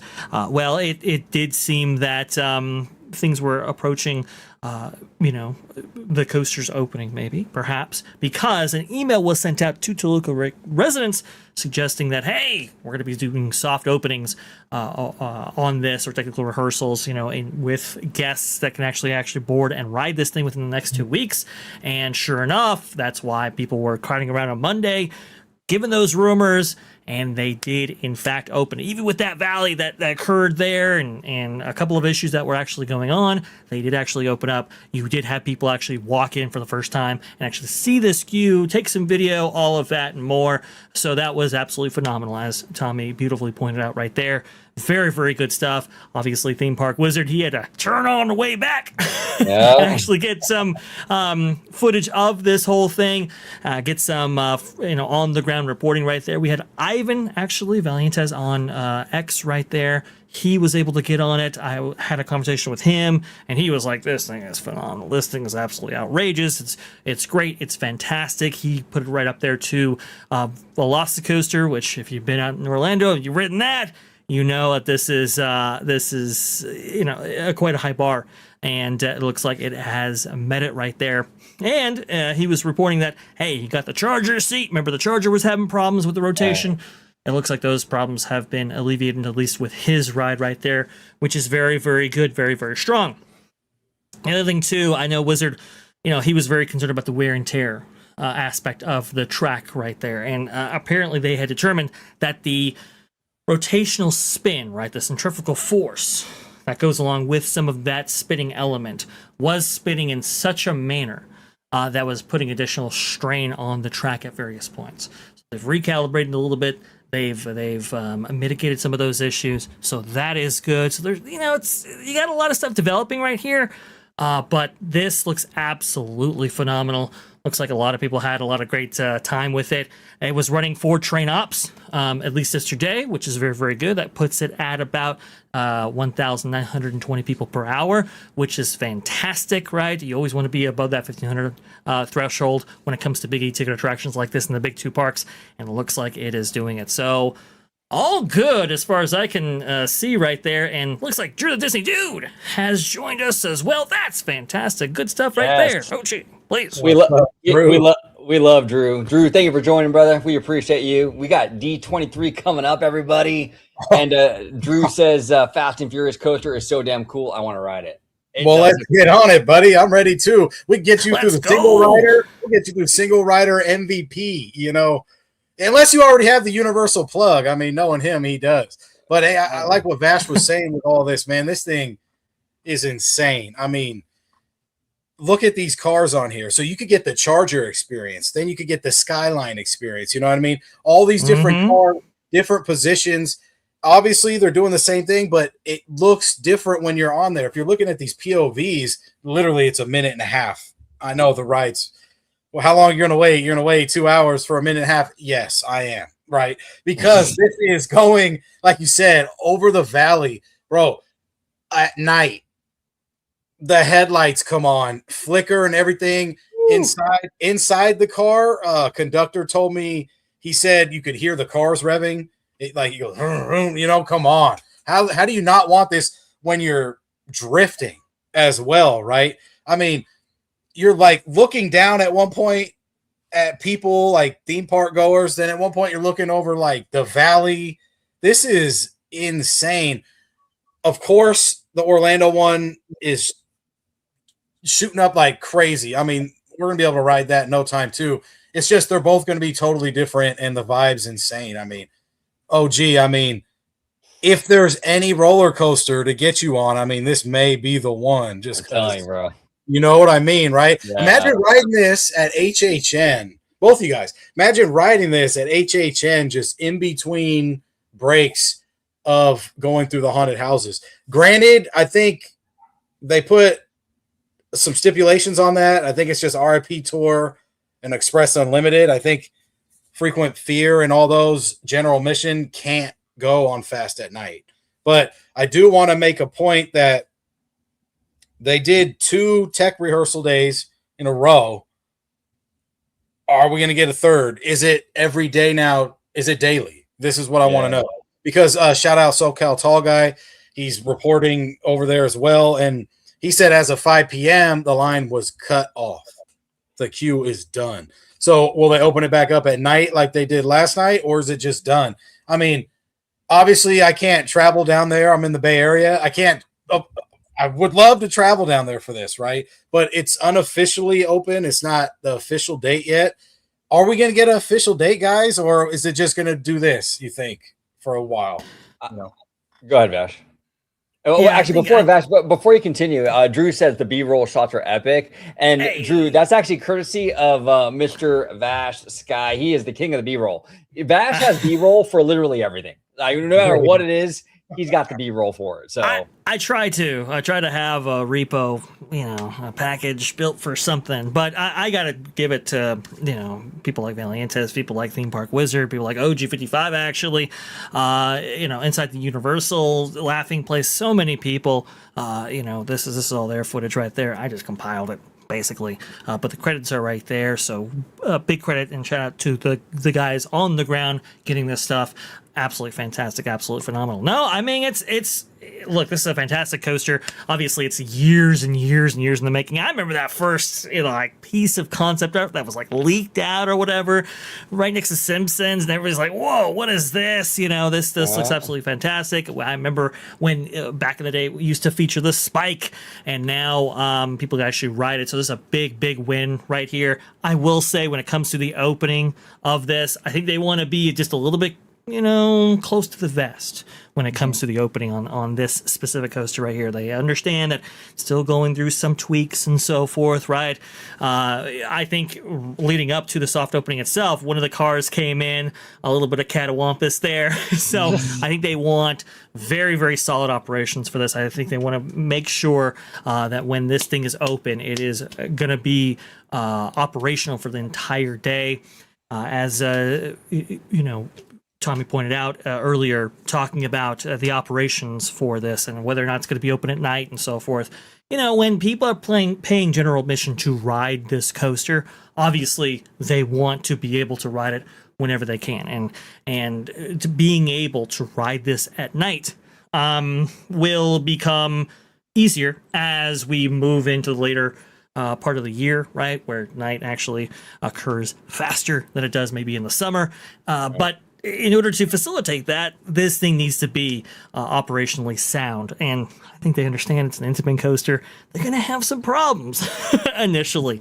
And so when this thing has 4, 5, 6 hour lines, right, or maybe even longer, that come with an official opening, they want to be ready. So I think they're going to hold this one back just a little bit until they can actually ensure that this thing's going to go off more consistently than maybe it does now.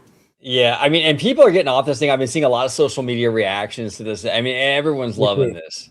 Right? It's been crazy. I want to ask you guys, and I'm just kind of thinking out loud here. So if it's a stupid idea, just please don't. You're not gonna hurt my feelings. But I kind of want to bounce this off you guys. Every April, I think it is, right? Universal does Fan Fest. Yes. The nerdy event for like a month and a half, whatever. Mm-hmm. Can you imagine if they converted this ride? Now you wouldn't have to do anything crazy. I mean, it has onboard audio. You just have the music. Hey Doc, we better back up. We don't have enough road to get up to 88. And you turn this bad boy into a Back to the Future just for Fan Fest. It is so interesting you say that, OG, because Valientes, when I was talking to him, Ivan, that is, he was saying like the onboard audio just has revving sounds. And according to Theme Park Wizard, which by the way, big shout out to Theme Park Wizard for a lot of this information. I cannot, take this myself. Wizard did the real hard reporting on this. Apparently they do play sounds on board, but it's just like according to the car that you're in. So the Charger has a Charger kind of sound, GTR or the Skyline has its own kind of sound, Supra, etc. Right? And Ivan was saying, look, what if you could activate that for various promotional opportunities or maybe various seasonal events, special events, and have it be another type of coaster? Look, I mean, if you were to just change out the soundtrack just to feature Back to the Future during FanFest, come on. Yeah, The and then sky's the change limit, the right? lights a little bit, right? Yeah, at Just night, takes it. it's all we need. Bro. Yeah, exactly. Just some protection effects, all of that. Come on. Let's do it. yes. Actually, the last time I went to FanFest was with Mr. Tommy Toon. Hey, bro, and that We was were a there. crazy night, bro. We killed it that night. Yeah, we crushed it. Yeah, FanFest is a really fun event. Everybody at home, if you haven't been to FanFest, I think they're going to have it again this year or next year, actually. Check it out, man. It is a good time. We had Sailor Moon out there just crushing it, man. Everyone had a crush on Sailor. She was great. We But, may find it out next year when we go to the West Coast to go at the Fan Fest when they do that. Yeah. Because although I did hear a rumor that it may be coming to the East Coast as well, maybe next year. Ooh, I I think could see it. I could think- see it getting to the point where it's HHN worthy. You know, I could definitely see that. honestly, and shout out Jose, theme park philosopher or theme park philosophy. He had talked about this months ago, and I agree with him that the potential of FanFest is probably bigger than Halloween Horror Nights because it's outside of just a single genre. And Right. eventually, you got to think Halloween Horror Nights has had 30 plus years to build up. Right. Mhm. Would become a very huge event for them that is very similar to HHN. And honestly, stuff like this, like even what we were talking about with some of these rides of adding in audio elements. And I know we were speculating with Space Mountain could be adding things in there. Yeah, Wizard said it should be bi-coastal. I've heard a very similar thing for next year. I think with all the onboard elements you have here, it does lend to these rides having a little bit of a little special thing they could do for certain events. So I think it'd be cool. Now, one thing I'm going to say, is this really open until Vin Diesel shows up? I No, know. it's not, It's bro. family. It's not.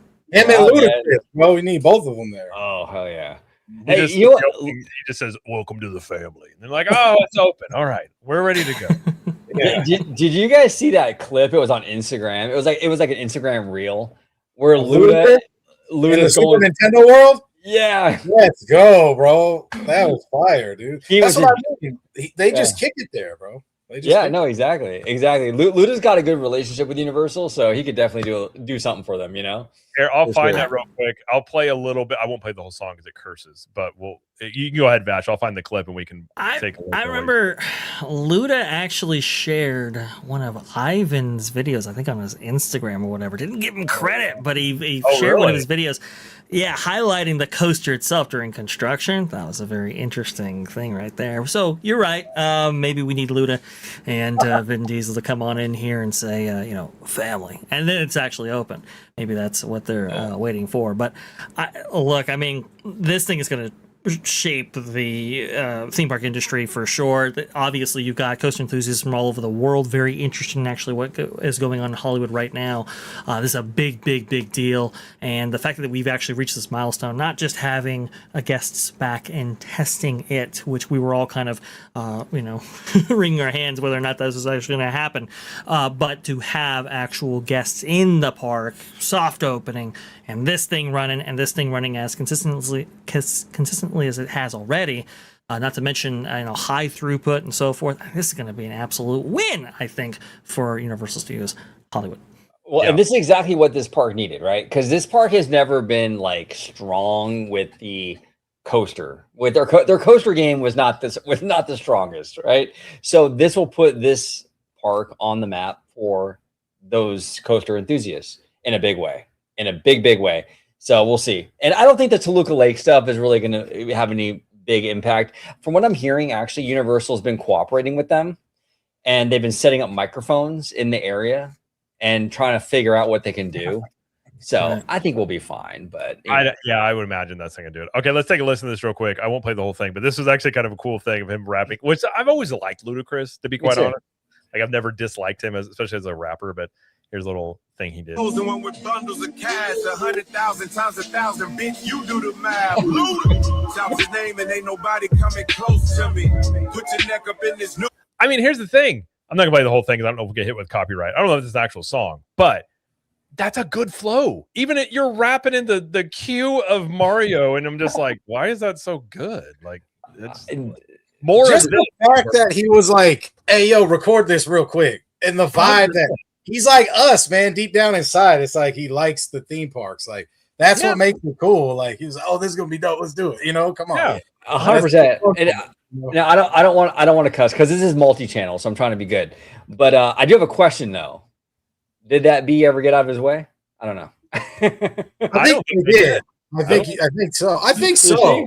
I think he's a little more relaxed nowadays. I think that's why he wrote the song, because they did get out of his way, and he's like, I gotta write a song. But now, though, I mean, now. Well, he's asking now. Now he can just make him get out of his way. We'll do a little bit more here. For me.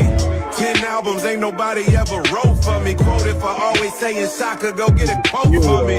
Record show, I ain't never put out no bullshit. Okay, we'll stop there.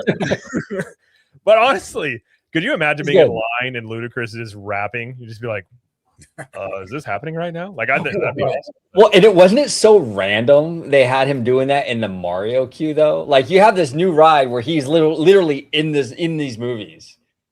Like why didn't you have him in the? I don't know if Universal had anything to do with that though. Do you think they did? I feel like that was just him. Oh, I just assumed it was Uni because there was like no one else in there, but maybe. I mean, he probably has VIP access, so I'd imagine he's probably just walking in the queue, being like, "Hey, film me real quick. I'm gonna drop a beat." I'm gonna drop a few bars on you guys real quick. You know, right? If I could do it, that's what I would do. I would just constantly just be dropping beats at random places just for no reason.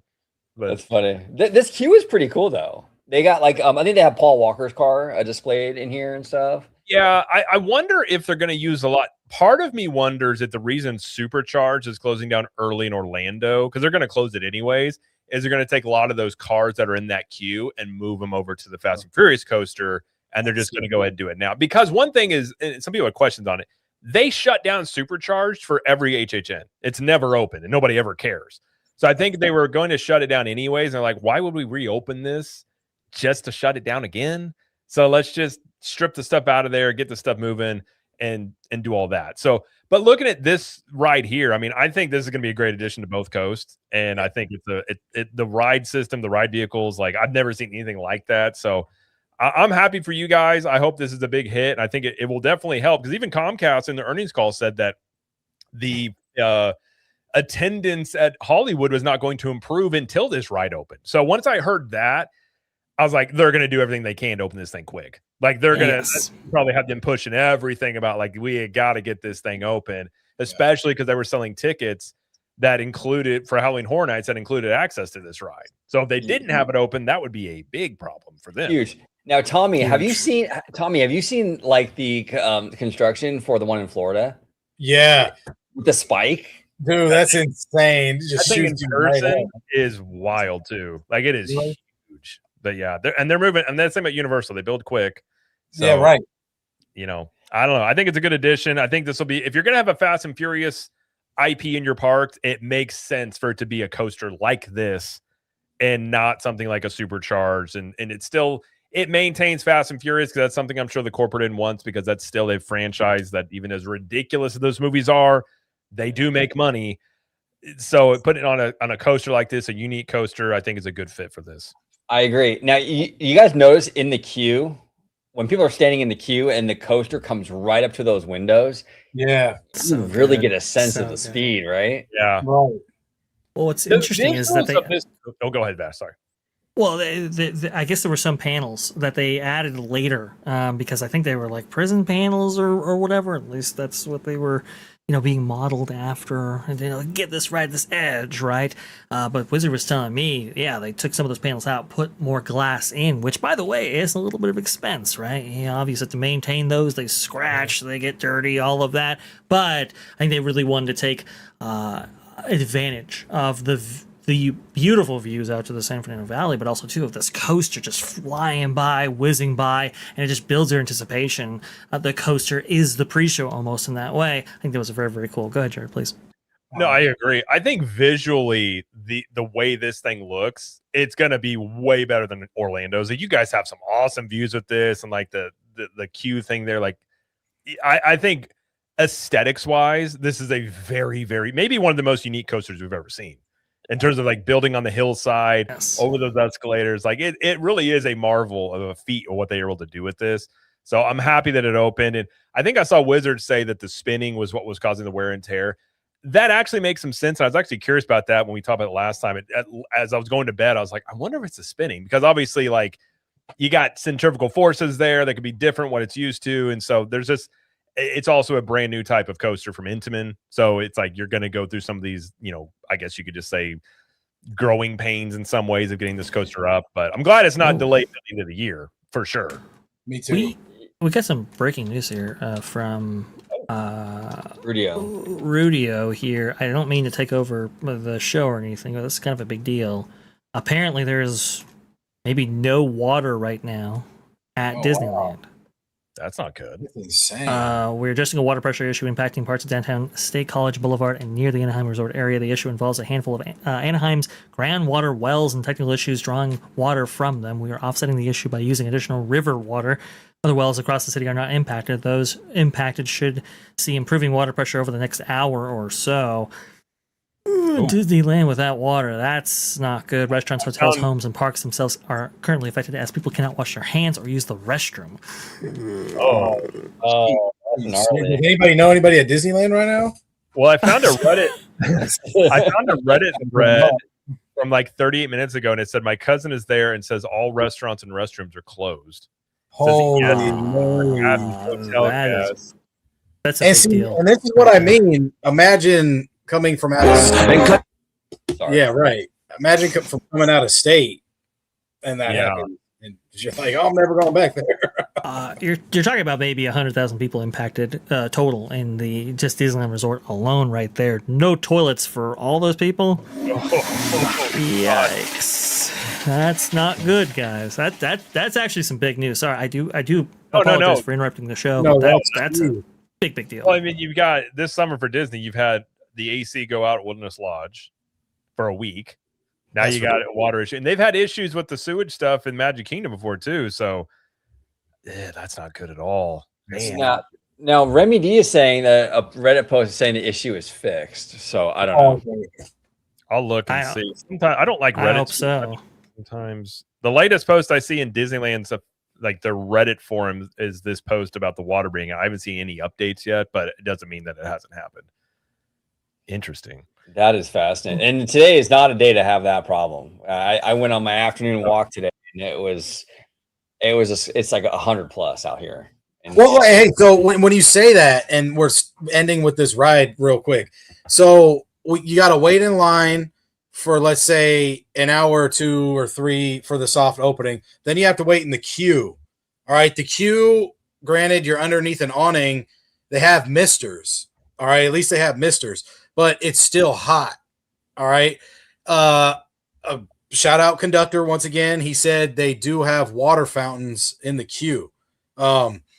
So at least they implemented that. But then, like, you go on the ride and it's just hot.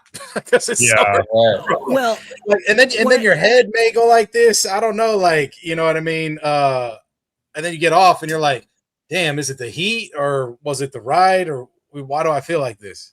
You know what That's I mean? a great point by Tommy Toon here. One of the things that upsets me about the, let's say, legacy parks and Universal Studios Florida or Universal Orlando Resort is that when you do go on a coaster, in which all coasters are basically, you got to go through the metal detector, you got to stow all your personal belongings, all of that, right?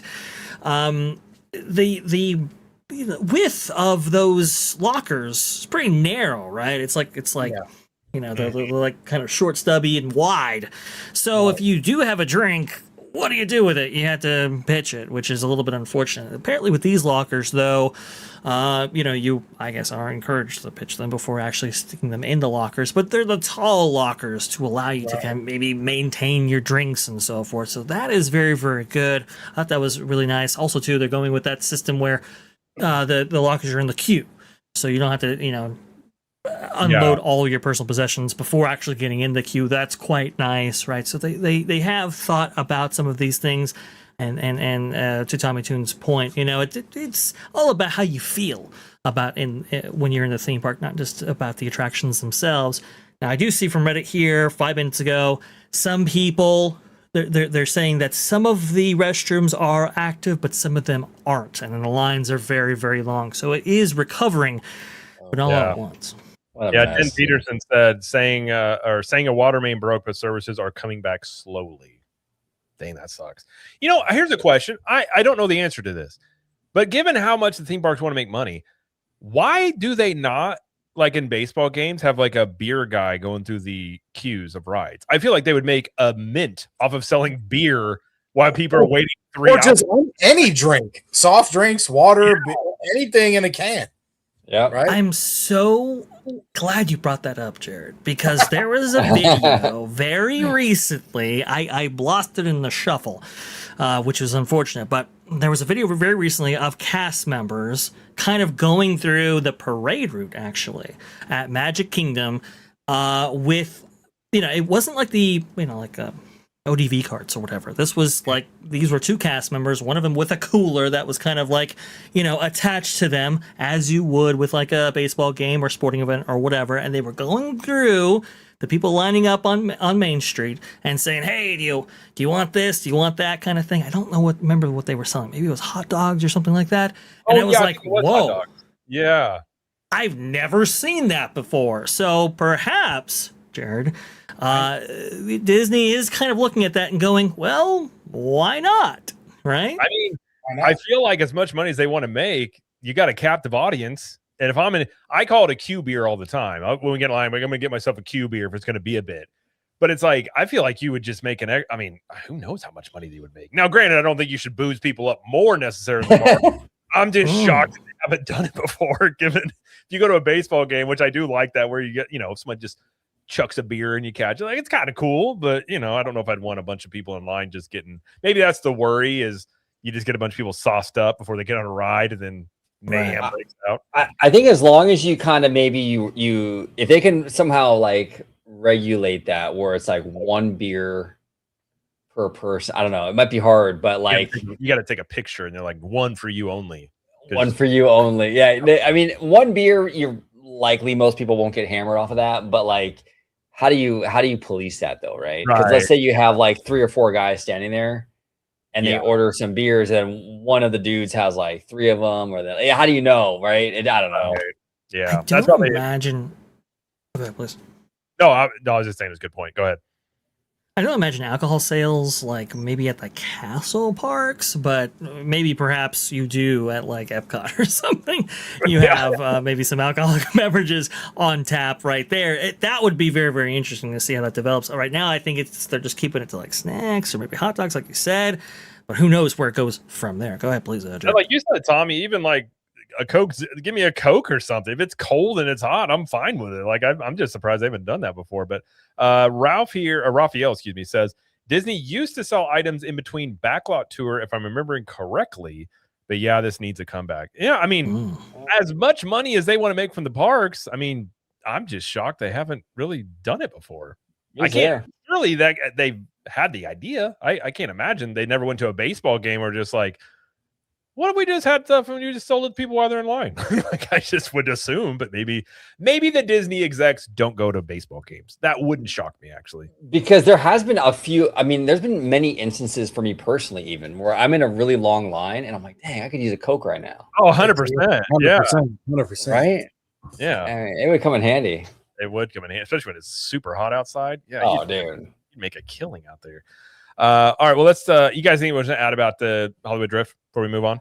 I just want to say big congrats to Universal and the team that brought this amazing coaster to life. Because if you're impressing me, who honestly I don't care about coasters at all, and if I'm invested in it, then that says a lot. Because I love this thing, and I'm not. This isn't really my thing usually, so I think this is gonna be a huge deal for this park, a game changer for Hollywood, big time. So yeah. I'm hearing from Wizard and Ivan, respectively, that these test rehearsals, these soft openings should be going on, if not 1 week, maybe 2, perhaps. And they should be occurring anywhere between 1 to 9. I think that's the kind of a rough time period that Theme Park Wizard was suggesting there. Now, obviously, it doesn't guarantee you access at all, and I wouldn't be planning any vacations around it. But if you happen to be in the area, if you happen to maybe own an AP or whatever, apparently they were honoring Express yesterday as well. So that's kind of an interesting I thing. heard that. That was interesting.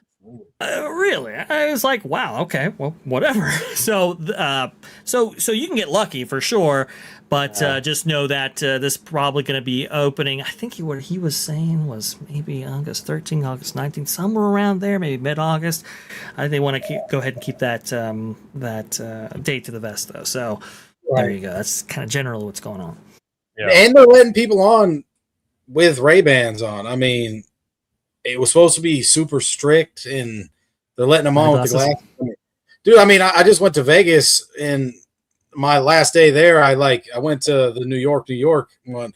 There's nothing. You can't wear anything on there. They're like, no phones in the pocket, no wallet, no nothing. You have to put it in this. That's how Silver City is in Branson. They if they see you have anything in their hand, they'll get up, they'll put it down. They're like, "Jeez, okay."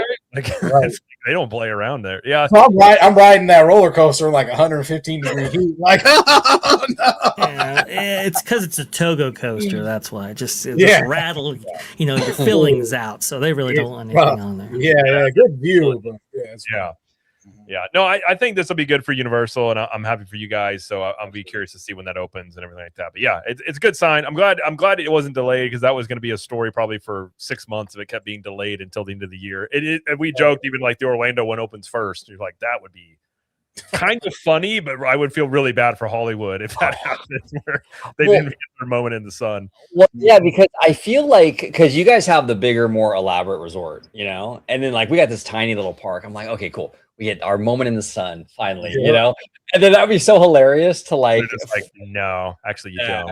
No, Orlando's going to open first. It would be funny but sad at the same time. I would laugh, but then I would cry. Yeah, it'd be like a cry. It was like a laugh that turns into a cry. And I'm fine. I'm fine. Okay, it's no big deal.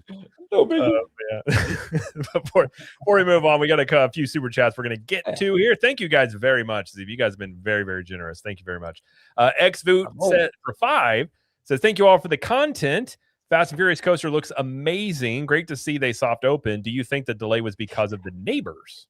Wizard, our good friend Wizard was saying that was the front that they used, right, Wizard? Action from what was actually happening. Yeah, it was more like technical stuff, and that was the issue. Like they were kind of using the sound stuff as like the excuse, but and Wizard can elaborate more in the chat, but no, it wasn't the neighbors. Yeah, Wizard was on last week. He was saying that there was extreme, a lot of wear and tear on the track that they said you would have seen that for years of it running. So they probably, there's no confirmation, they probably sent the ride vehicles to one of the places to kind of refabricate them a little bit. So it seemed like that was probably the issue there, but it seemed like they got it worked out. So, but those neighbors are probably going to still complain, because that's kind of what neighbors do sometimes, I guess. They do. And that's why this is why we never got one of the reasons why we never got our beloved Westcott, because that's true. That is true. Rest in peace. Listen, you just got to buy enough land to build your own city, and then build a theme park in there. You don't have to worry about these things. That's all you got to do. All you got to do. Set up some shell companies, start buying some stuff. It'll be fine. Yeah, everybody can do that. So we also have a 10 here from Hidden Geek Village. Says, thanks for the Pirates of the Caribbean buttons you shared on IG. Love the content. Which one are you? Oh, hey, shout out Hidden Geek. Yeah, you seen that one, huh, buddy? Yeah. Thanks, man. Hey, that makes me feel good. Yeah, that thing went viral. I don't know why, bro. Video too. Yeah. Is this like a button of pirates? Yeah, it's so they do honorary Disneyland or Disney World buttons, right? And this one is blue with a gold D or something. So for pirates, it says honorary pirate. Oh. Right? But a lot of people this thing almost got 500,000 views. So no, Disney doesn't have 500,000 for you guys. I'm sorry. I'm sorry it went viral, but they don't have it. And they're getting upset with me. People are saying oh, I'm showing them your video and they're upset with you. I'm like, well, thanks. I didn't know that all you guys were going to jump the gun. Oh my god. You know, when you're first, sometimes people get upset about it. Did they give you We have a rum? lot of pirates out here, huh? All these people want this pirate stuff. True. Did you get rum though with it, as a true pirate would? No, I guess I should. Yeah. Next time I'll bring it because they probably don't have any. So I think you're entitled to rum when you just be like, listen, here's my button. I need rum. And they're like, here you go. That's how it works. But by the way, I don't know what these jewels are. Raphael Devarna, 1,000 jewels, says trophy cake. Awesome. Well, thank you, Yeah. Raphael. I don't know I what think jewels they, it's kind of like correspond TikTok. with. Yeah, they correspond with the vertical. Oh, okay. Mhm. Gotcha. Okay. That's okay. I've seen them here and there, and every time I see them, I'm like, I don't know what those mean, but I think it's good. I don't think it's bad. What would it? Okay. What do you guys want to? You guys want to hit? We're at 2 hours. We got one more. You guys want to hit HHN, or you want to hit Disneyland employee jumps into the rivers of America? What are you guys feeling? I don't know. That is pretty good though. If you guys haven't talked about that one yet, I mean, this guy's in the video. Okay, how about this? We'll hit this one. Tommy, do you want to come on Friday to talk about HHN stuff? I mean, I'm down. If it's not Friday, I'm down. Friday I'm going to a Lil Wayne concert. Oh, nice. During the day though? I'm at work during the day. Oh, well, what? Little Wayne's cooler than us? I'm kidding. No, this is crazy. He's like 20 minutes away from where I live. That was pretty good, Jared. I don't know. I mean, I don't know if you're going to rap during the stream. I guess I'll record you then. Honestly, OG and I've talked about this. I used to be really big into hip hop. I used to like Lil Wayne quite a bit, and then I don't even. I listen mostly to like old stuff now. I don't know. Same here. It's about just the live entertainment, basically. Yeah. It's like 10 years or something of Carter, and then the game's on there, so it's like something with that, like 10, 20 years of that. What was the last one, Tommy? Was it Carter 5? It was Carter 5, I think. Carter 5. Is that his actual name? Is Carter? Is that why he goes by that? His last name, I think. Oh, okay. I knew it was something to do. I wasn't really sure. Dwayne Carter, yeah. Yeah, sorry to go off on a tangent, but I am down to talk about Halloween. Maybe when they do the last announcement that's not leaked. So maybe we should skip this one. We don't want to talk about leaked stuff, maybe. I don't know. Listen, I live dangerously. But I was waiting for that. We'll talk about Disneyland because this one's pretty funny. I think this one have some. We'll get some chuckles out of this, if anything else. Well, this came to my attention. I saw this briefly. I didn't really look into it because I don't remember where I was, but Vash filled me on some of the details here. I'll kick it to him and set the stage here. But Disneyland cast member takes off shirt, jumps into rivers of America on a hot summer day. He said, this was Thursday during a hot summer day at the park. The cast member briefly entered the rivers of America and quickly made his way backstage after exiting, according to Disneyland officials. There's a video of this, and I think Vash has some B-roll of it. In the footage, no watercraft passed him during his brief swim. The Mark Twain riverboat and sailing ship Columbia typically travel through the area. They weren't there. So, yeah, very interesting that a cast member decided to do this. Vash, do you have any details to set the stage more on this?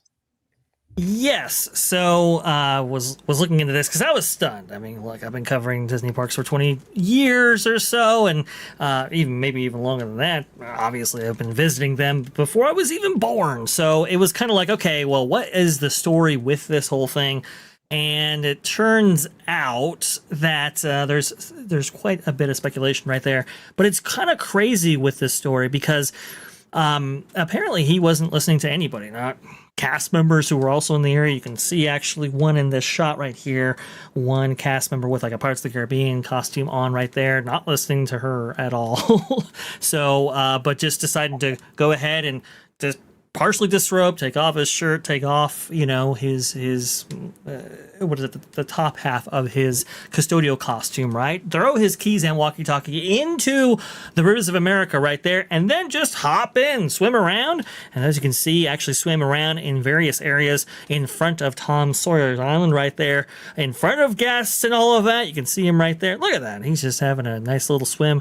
and then he actually gets up and then hightails it backstage, back behind New Orleans Square, which, by the way, I mean, I don't know this area, off the top of my like the back of my hand, like I do other areas of Disneyland. Obviously, when it comes to backstage areas, and when it comes to everything beyond that, I'm a little not the best, but I believe, and maybe OG, you can help me out. I thought there was like a parking area right there, employee kind of maintenance parking lot there for trucks and so forth, back behind New Orleans Square. Is that right?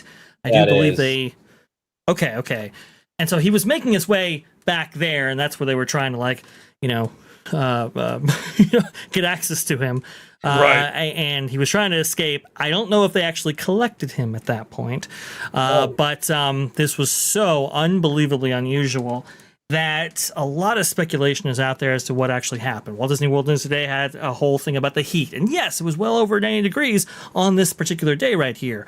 But because of the bizarre behavior that's actually featured here, a lot of people are speculating that there might be alternative substances at play. I'll leave it there.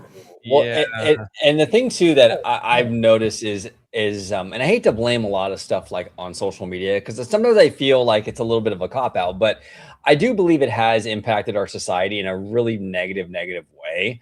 And I think a lot of these stunts, and I don't know, maybe this wasn't that, I don't know, maybe he was doing substances, who knows, right? But I think a lot of these kind of things are people trying to get clout on social media. And it's just we're seeing more and more of these weird kind of things happening, and I don't think it's a coincidence that in the age of social media, and I think people they want to go viral, and they want to and there's no thought about the future. Like this guy, I'm sure he's gonna get trespassed. Now, I mean, he definitely lost his job, I'm sure, and he's probably gonna get trespassed now. And it's worth it. Well, it wasn't worth it. Exactly. Brian, who works at Universal, says, "Dang, fired and banned in the same day. That the cast member is brave." I'm telling you, that's agree. exactly it. Yeah, it's not worth it though. Go ahead, Tom. No, it's just like, even with all you guys, everything you guys said, it's like you're still displaying to the kids there that's okay to get in the water now. Right. Like, I mean, because these kids don't really know like the problem. rules and stuff. They're looking at their parents for the rules, and it's like the parents recording the guy laughing, and they're like, oh, the kids, what if they jump in next? I mean, you've seen this with the Tiana thing. I feel like multiple people were trying to do stuff with the Tiana thing since they seen that kid get away with it. Yeah. I mean, sometimes Disney's super stern, super strict, like with that streamer, right? They said no more flash, permanent flash with streaming. So no big Hollywood streamers, basically.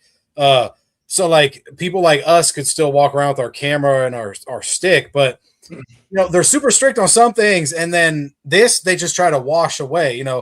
Like you said, fired and banned. But now it's like, what else are they going to scrub? I mean, we all know this happened. So I mean, what's next? Like, they're not going to. Did they release an article? Or there was KTLA had an article. Disney, I don't think, put anything. I mean, Disney Register had an article. Yeah, okay. I mean, Disney's not going to put a bunch of stuff out. I mean, two things strike me. First off, I would be shocked if this guy wasn't on something, because I mean, and OG's right too. It's like, right. I do think narcissism is rampant, and I call it like the main character syndrome, where everybody thinks that they're the main character and all this stuff. Also, he doesn't look like a strong swimmer, so this seems like a very like, oopsie, I did this. And second, you would not do this in Florida, because you just assume at all times there's a gator in the waters in Florida. If anybody gets in water in Florida, I'm like, I'm not even going to say you're brave. You just have a death wish, because like, who knows? I mean, I think I forgot the number, and ever since that horrible incident with that toddler where that gator got him, I think Disney's removed there's thousands of gators they've removed from the waters of Disney World.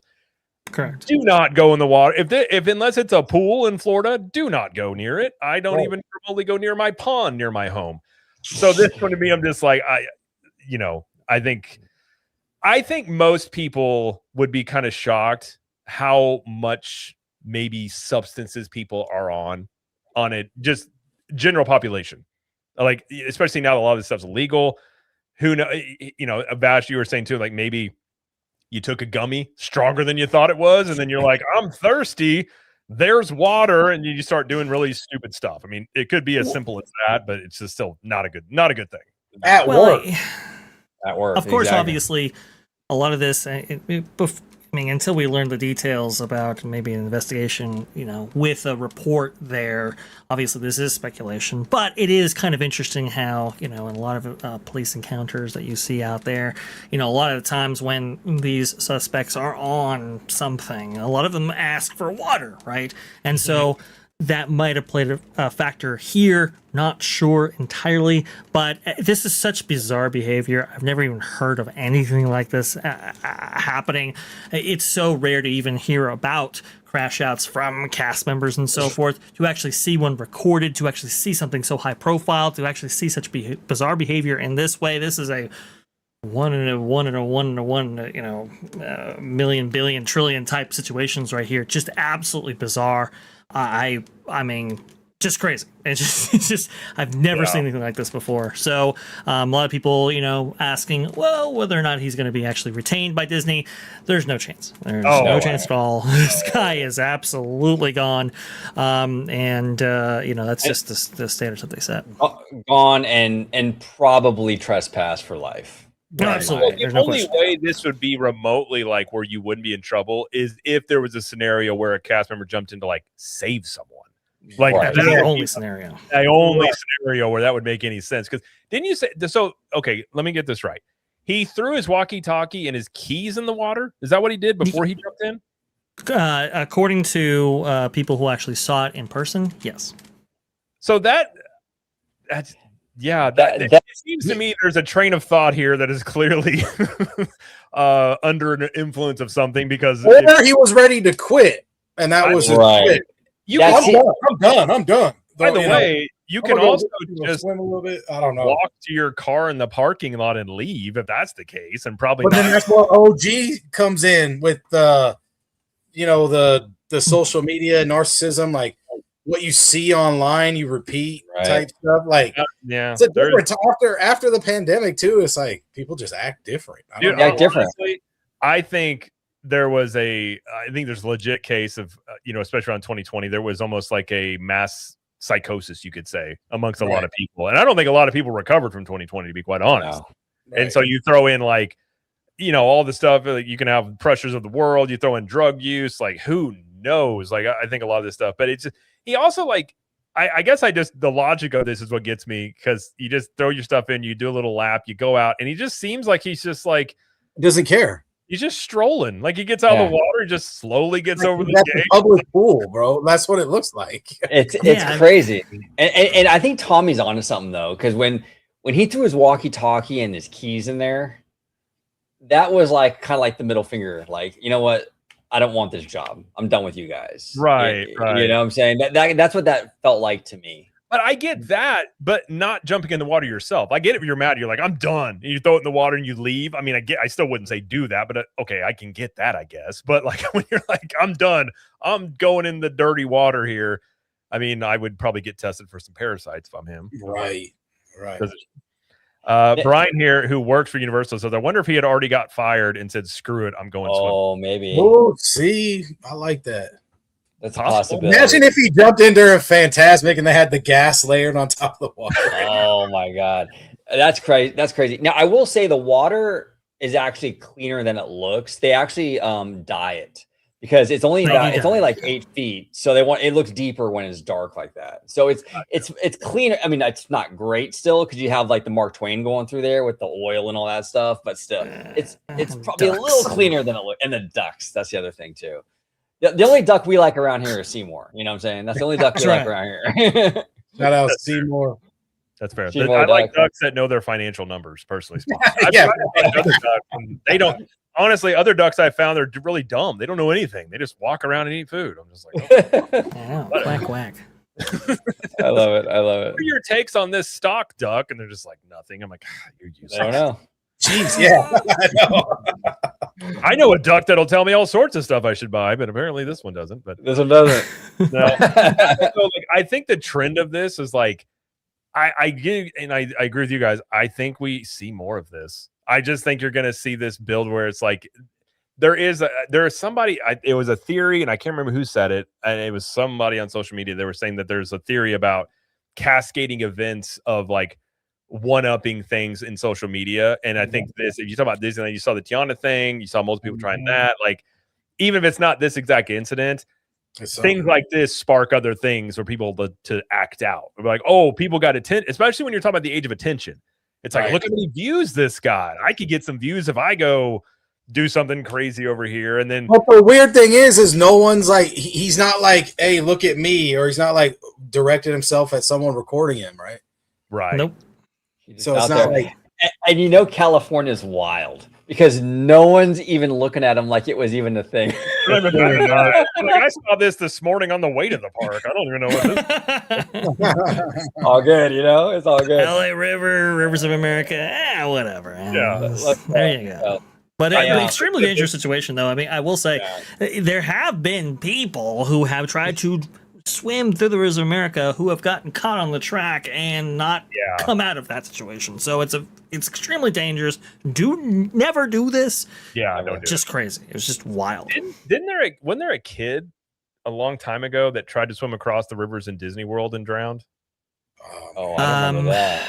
I don't remember that. I do remember at Disneyland, though, there were, I believe, a pair of brothers who actually tried to stay overnight in the park. Oh, maybe it was Disneyland then. Okay, yeah. Well, and then we had the Small World guy who got naked and ran through the ride a couple years ago. Right. That was now, interesting. And he was on something, though. That was confirmed. You're right. Exactly. So I don't think it's a big stretch to, to suggest that maybe something played an active role here. But however, I mean, it's all speculation right now. Right. Very, very dangerous. Never do this. Like Jared was saying before, there were those brothers who stayed overnight right there, tried to swim back with the one brother on the other's back. Yeah. Didn't go well. So very, very dangerous. You have so much river traffic here, the Columbia, the Mark Twain, the canoes, the Tom Sawyer rafts and stuff like that. So big time here. Yeah. I do want to bring something up, though, because I think this is kind of a big deal. Let me go ahead and move the B-roll. Hidden Geek with the 10. Vash, my king. Congrats on passing 10,000 subs. It's clear to me that you will reach 20K before the end of the year. Vash is on the rise and winter is coming. Yeah, Vash, you've been growing fast, man. And you put the work in, dude. You have an incredible audience. And so big shout out to you, man. And I've known you for a long time. This guy, I mean, Vash is like, this guy hustles like nobody. So I can second that. And I saw Xvoot say that Vash was an undercover coaster enthusiast because he knew the Togo coaster. I'm like, Vash knows his stuff. I will still point out to this day, I'm still amazed, and I know Vash is going to blush, but I was on a stream with Vash. I randomly pulled up an incident about the Universal buses catching fire, and there was B-roll in 3 seconds. I'm like, how the hell did you have that on hand? Like, it's impressive. So, yeah, shout out to Vash. I think well on your way to 20, and it's awesome to see. It's fun. Vash, I've seen you working at the park too during that media event for Christmas, man. Six Flags, man, you're getting all the B-roll, man. You're just sitting there locked in. I was trying because I was in Six Flags and I don't necessarily make it there all that much. And it's like, okay, let me get some shots here. Right. I didn't get nearly as many of them as I wanted to, but c'est la vie. I try to work hard to bring everybody, whether it be on the panel or you watching at home, the best content possible. And the fact that people want to support that and say, hey, that's fantastic. Let's go ahead and give you a subscribe, a like, everything. It really does mean the world to me. Thank you so much, Hidden Greek Village, and to the rest of you on this panel right here in this audience. Thank you. Absolutely. And Dre has a mean, I don't know my rock too well. I'm more of a rap guy, but a mean guitar solo in his intro. It's pretty sick. He does have a guitar solo. That is true. I thought about doing one of I enjoyed the saxophone from the Lethal Weapon movies and having like a Lethal Weapon type opening with the saxophone going. I was like, that could work. That could be kind of cool. Oh yeah, Riggs and Murtaugh. Maybe that'll be the next one. Because I mean, but by the way, some people pointing at this thumbnail. I'm like, we all bought Avengers outfits and did that photo shoot. I don't know what anybody would be. We don't use AI here ever. These are all my hair out and everything for it. You know, Tommy was like, I bought an Iron Man suit, and I was like, well, I got to buy a cap suit now, and like, pull my arm. I guess I'll buy a cap suit. Right. And then Vash just has Stormbreaker just on the slide, man. He can just grab it whenever. So yeah, it's kind of scary when he does it. You're just like, Vash, chill. Like, Yeah.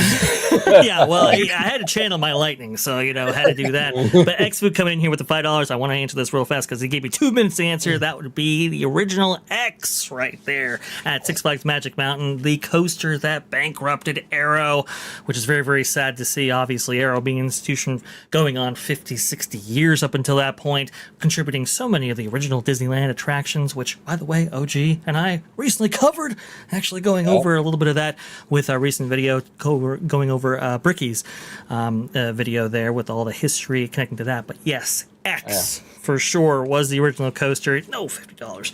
It's okay. That's just fine. They're X Food. You don't have to worry about that. I just like talking about this stuff. And by the way, if you'd like to know a little bit more about X and the history of X, El Toro Ryan has a great video going over all of that. Definitely should check out.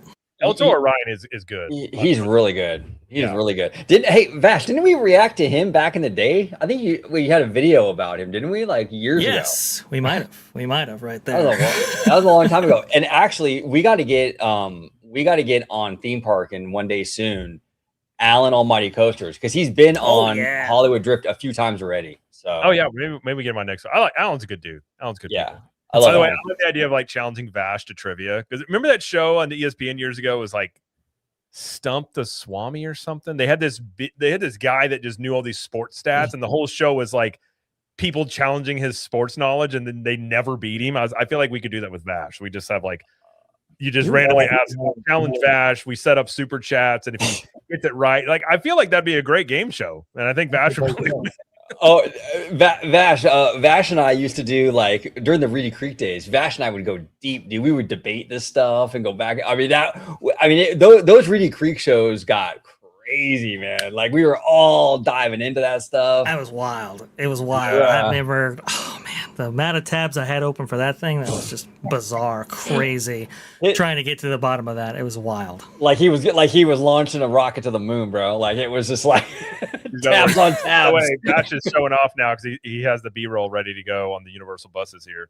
Oh, was that it? Yeah, well, this is Epic Universe, but you'll see in this, because it was the buses for Epic Universe. So the idea is we set the stage, and then there's the bus fire. So it's in there. Good old bus fires. We got a couple more super chats here. We got Skywalker Brian for a 5. Look at that bus. Dang, dude. It said you should look up the KFC The Simpsons collab for the restaurants overseas in Europe. USA would easily soak it up if it did come here. LOL. I think I saw something about that on X, maybe flash forward, but I didn't look for it. But I'll see if I can find that. And then X-Food sends a 50 over for Vash. Very good, sir. Thank you for everything. Very much enjoy the content. Well, there you go. Vash was challenged and he came through here. You may look at that KFC Simpsons, because if I remember right, it was weird looking. I didn't know. Yeah, here it is. I think it's like I thought it was a donut when I first saw it, but it's let's see. KFC has partnered with Disney for a new limited time collaboration inspired by The Simpsons, bringing a menu of full Springfield references. Is that a donut chicken sandwich? Oh my God. That looks like an abomination. Diabetes right there, bro. You better be near a toilet really quick. Well, hey, and you don't want to be in Anaheim right now eating that thing either. That's a good point. I just ate the Simpsons thing. I gotta go. No water. You can't. We only have so much water. No. What are we gonna do? There's a body of water right over here if you like. No. Horrible. Oh, not the rivers. Not the rivers. The poor rivers have been through enough that we need to add that to the mix here. But we also got another 5 from Ill Magic. Thank you, Ill Magic. You're being very generous this evening and on all the streams. It says, what other rides and set pieces should Universal and Islands of Adventure remove for something new? Now, that could be a very long conversation. I think Toon Lagoon is an area that is prime for something. I know it has its fan base to some degree, but I think if you look at those cartoons in that area, they were probably outdated when the park was built. So I think would you retheme the Popeyes water ride then? That's the thing. I think you would just rethink, because those water rides have demand. Right. Yeah, that one's pretty big. Yeah. Yeah, you'll see like 50, 60 sometimes 70-minute waits for Bill Grap barges and the toboggan. I can't remember the name of it off the top of my head, but there's plenty of demand for it. So I think if you re-theme it to something, I've speculated One Piece because you'd move so much merch. Oh man, Yeah. That Right. coming. Don't remove anything from Marvel area though, and then Agreed. don't remove the Dr. Seuss stuff because that brings the families to that park, right? Yeah, and I don't honestly. Every once in a while it comes up, and I'm curious what you guys think. I don't think Universal's ever going to give up Marvel unless Disney is like, here's a massive check, because it's just it's worth keeping out of Disney's hands, and it's still an area that's pop. Every time I go in there, that land is packed. Right. Yeah. Well, and I don't even think I don't even think Disney's in a hurry either, because Disney still gets a check from them to have They it. do. Mm-hmm. They get paid when you go to university, so it's like I feel like both of them are kind of like in this like purgatory where it's like, okay, we're cool with how it is right now. And honestly, as they expand the MCU into other characters and stuff, Disney World can just use those other ancillary characters. This could be a conspiracy theory. I think one of the reasons they tried so hard to push these other characters in the MCU was so they could do what they did with Guardians, is bring in characters to the theme park. Yes, absolutely. And absolutely. Vash, I'm sorry, I cut you off, brother. No, I was going to say, maybe there's a chance, perhaps, now that NBC Universal is out on its own kind of thing, and they're looking for reinvestment. Perhaps it's like, hey, that check maybe gets smaller, and maybe Disney's willingness to go forward with it might get larger only because they're developing so many attractions for Adventures Campus. Is that possible? I think it's definitely, that does bring an interesting wrinkle. It is possible that could happen. Because I mean, if you need money, and I guess my question would be, what would that price tag be? Like I've heard stories over the years. A couple people from Universal told me like they've had discussions on this before. I'm like, how'd they go? And they're like, well, they left the meetings pretty quickly. So I was like, I don't know what Universal's asking for it. I don't even know where you'd begin to speculate what price that they would put on it. But if you're Universal, it's like, because like Disney wouldn't, if Disney got the rights to it like today, you wouldn't see anything in Disney World besides meet and greets for, at this point, all the construction going on, probably like a decade would be my guess. It would take them a long time before they would do anything with it. But still, that could be something that could turn around and bite you later on. So, and they have a sweetheart deal because they signed that deal when Marvel was really hurting in the 90s. Mm-hmm. And so that thing is in perpetuity as long as Universal maintains the land to the specs of that contract. So there's really no way Disney can go in there, because I think they tried when they bought Marvel, and they have, and there's really no way to get out of that. So, I mean, other than that area and Il Magic, another one we'll talk about Marvel. I think you look at the Fear Factor stage building. I think you could do something with that with the show. They can use for HHN. Yeah. Well, and the thing too with Toon Lagoon is like, I think Universal's in a different spot than they were when they built Iowa in '99, right? Where it's like Universal as a studio has really made a lot of ground with their own stuff. Like Illumination has a lot of hits since then. Mm-hmm. They own DreamWorks, so they have their own. They have a good catalog of cartoons of their own. That if they want to do a Toon Lagoon but just have new IP in there, they can do that. Or they can do what you were saying, Jared, and do One Piece. I mean, that would absolutely crush. Well, if you got Pokemon coming in there, if you had a side of that park with Pokemon and One Piece, dude, imagine the sales you would have. And then you have the Wizarding World there too. It's like, a wrap. It would be nuts. Wow. And then you got the Simpsons area. I think something happens with that. So I do think both sides of studios and islands looks very different in 10 years of the stuff that they will add in there. So that has to be, I've said this point before, it's got to be encouraging if you're Universal, because you made this much progress against Disney in a decade, and there's areas of your park that are really under, like, I would point to Toon Lagoon and just say, like, most people walk through and be like, what is this? And so they still have areas that they can really like bring in here. We talked to OG about DC. Maybe that was a lot of stuff toward the end of the year that they may have made a deal with Warner Brothers before the whole merger thing.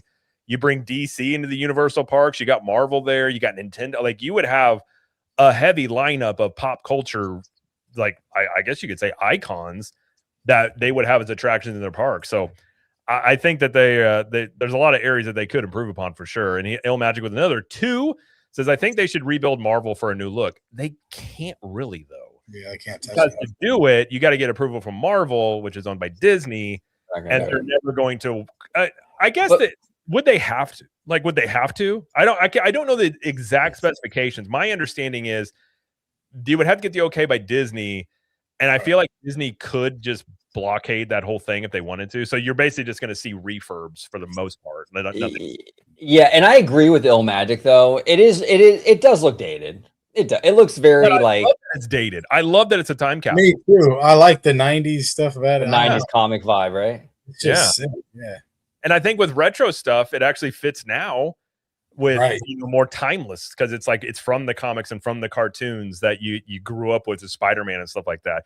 And I do imagine they kind of tease that on social media of showing a Doctor Doom that they have for a meet and greet. They're gonna have Doom in Islands whenever Doomsday comes out. Yeah. So they're gonna capitalize on Doomsday. That'd Yeah, be smart. They had him before, didn't they? They had him Yeah. before. They've had him sporadically, yeah. I haven't seen him in person for a long time, but I know they have the costume and he is in there. And Doom is awesome. And I know when you get to about Marvel, I really do think Marvel's squandering Doom because everything I'm hearing as well that RDJ eventually is going to come back as Iron Man, Right. which means that Doom was just gimmick casting. And I'm like, Doom's a better villain than Thanos. Like in the comics, Doom was the dude. Like you went against Doom, it was like you're screwed. Well, I could see Doom, RDJ Doom versus RDJ Iron Man in Secret Wars. That would probably, dude, I think Secret Wars is going to get wild. yeah, Some of those numbers that they have said about the amount of people in Secret Wars is right. Yeah, well, I guess we'll see. I hope those movies are good. I have my hesitation about them, but they're going to make they're going to make money at the box office. I think the budgets might prohibit them from making a profit, but they're definitely going to do at least. I wouldn't be shocked if they did $2 billion. To be quite Right. I lucked out. I got the Amazon Prime ticket for Spider-Man Brand New Day, so I get to see it tomorrow at 4. So really? yeah. So Wednesday, a lot of the content creators saw it yesterday, and they dropped their review out today. But I don't think the embargo lifted until Thursday to speak on. Maybe the embargo lifts tomorrow, but It's probably Thursday. I'm thinking we're getting Peter Parker, Spider-Man hand through the dirt symbiote thing at the end. I think Peter Parker is going to die, and I think it's going to be symbiote Spider-Man for the 2 Avengers movies. Yeah. This is my guess. Yeah. So we'll wrap up here soon, but I think they're going to go with Man Spider, which gets weird. That will be in it. I'm just saying this is at the end. I know, but my whole thing is Man Spider's scary. if they do Man Spider they did in the comics, people are going to be like, what the hell is this? What is Man Spider? I am intrigued. It's like instead of Spider-Man, Right? it's him, but like human, like spider version, but human. It's like he's Wow. continued to transform, and it's like he becomes a stronger. Like it's a really weird thing, but it gets really, really interesting. Oh, they lifted the bar to this. Interesting. Okay. Thank you. I think Spider-Man. I mean, the pre-sale tickets are crazy. I actually think that's going to be pretty good. I'm going to go see it on Thursday. Okay.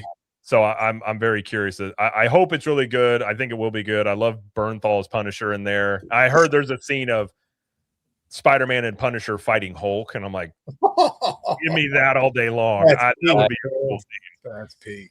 I love that, dude. That's awesome. So I'm hoping they add Doctor Doom into that Avengers ride we're getting out here in DCA. They should. Yeah, They could.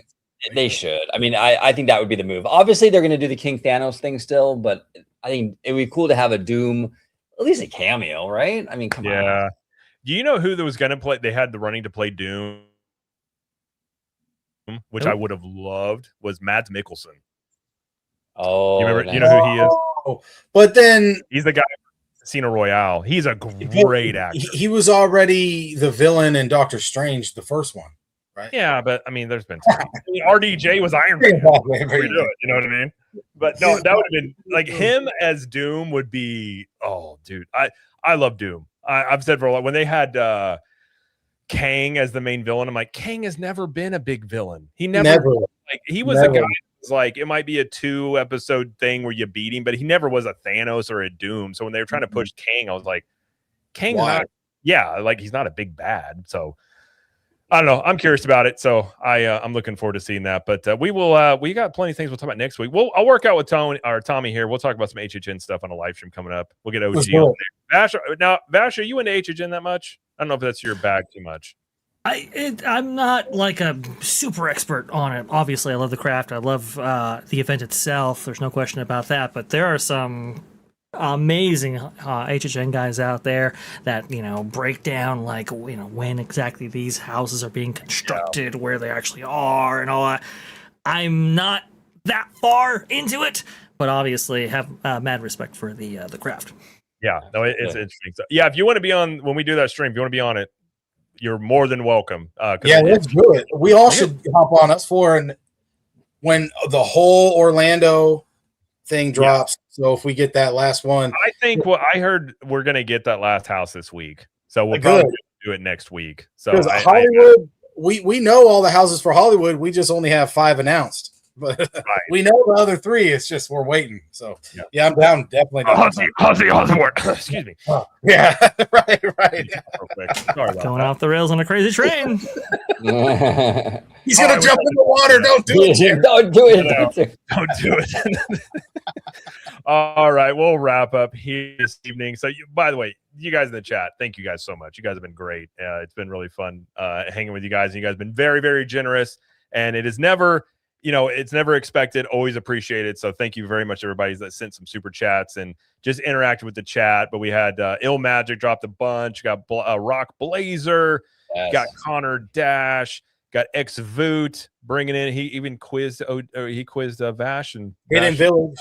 Yeah, Hidden Village. Hidden Geek Village, thank you. Yeah, Red Bandana Gaming.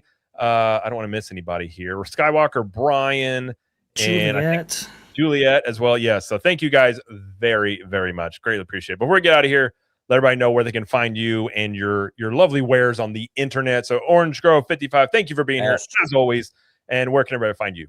Hey, you guys are awesome. I love you guys. This is a lot of fun. And Vash, I think you have a thank you very much drop on your Roadcaster, don't you? If I'm not mistaken. Oh, I think I do actually. Thank you very much.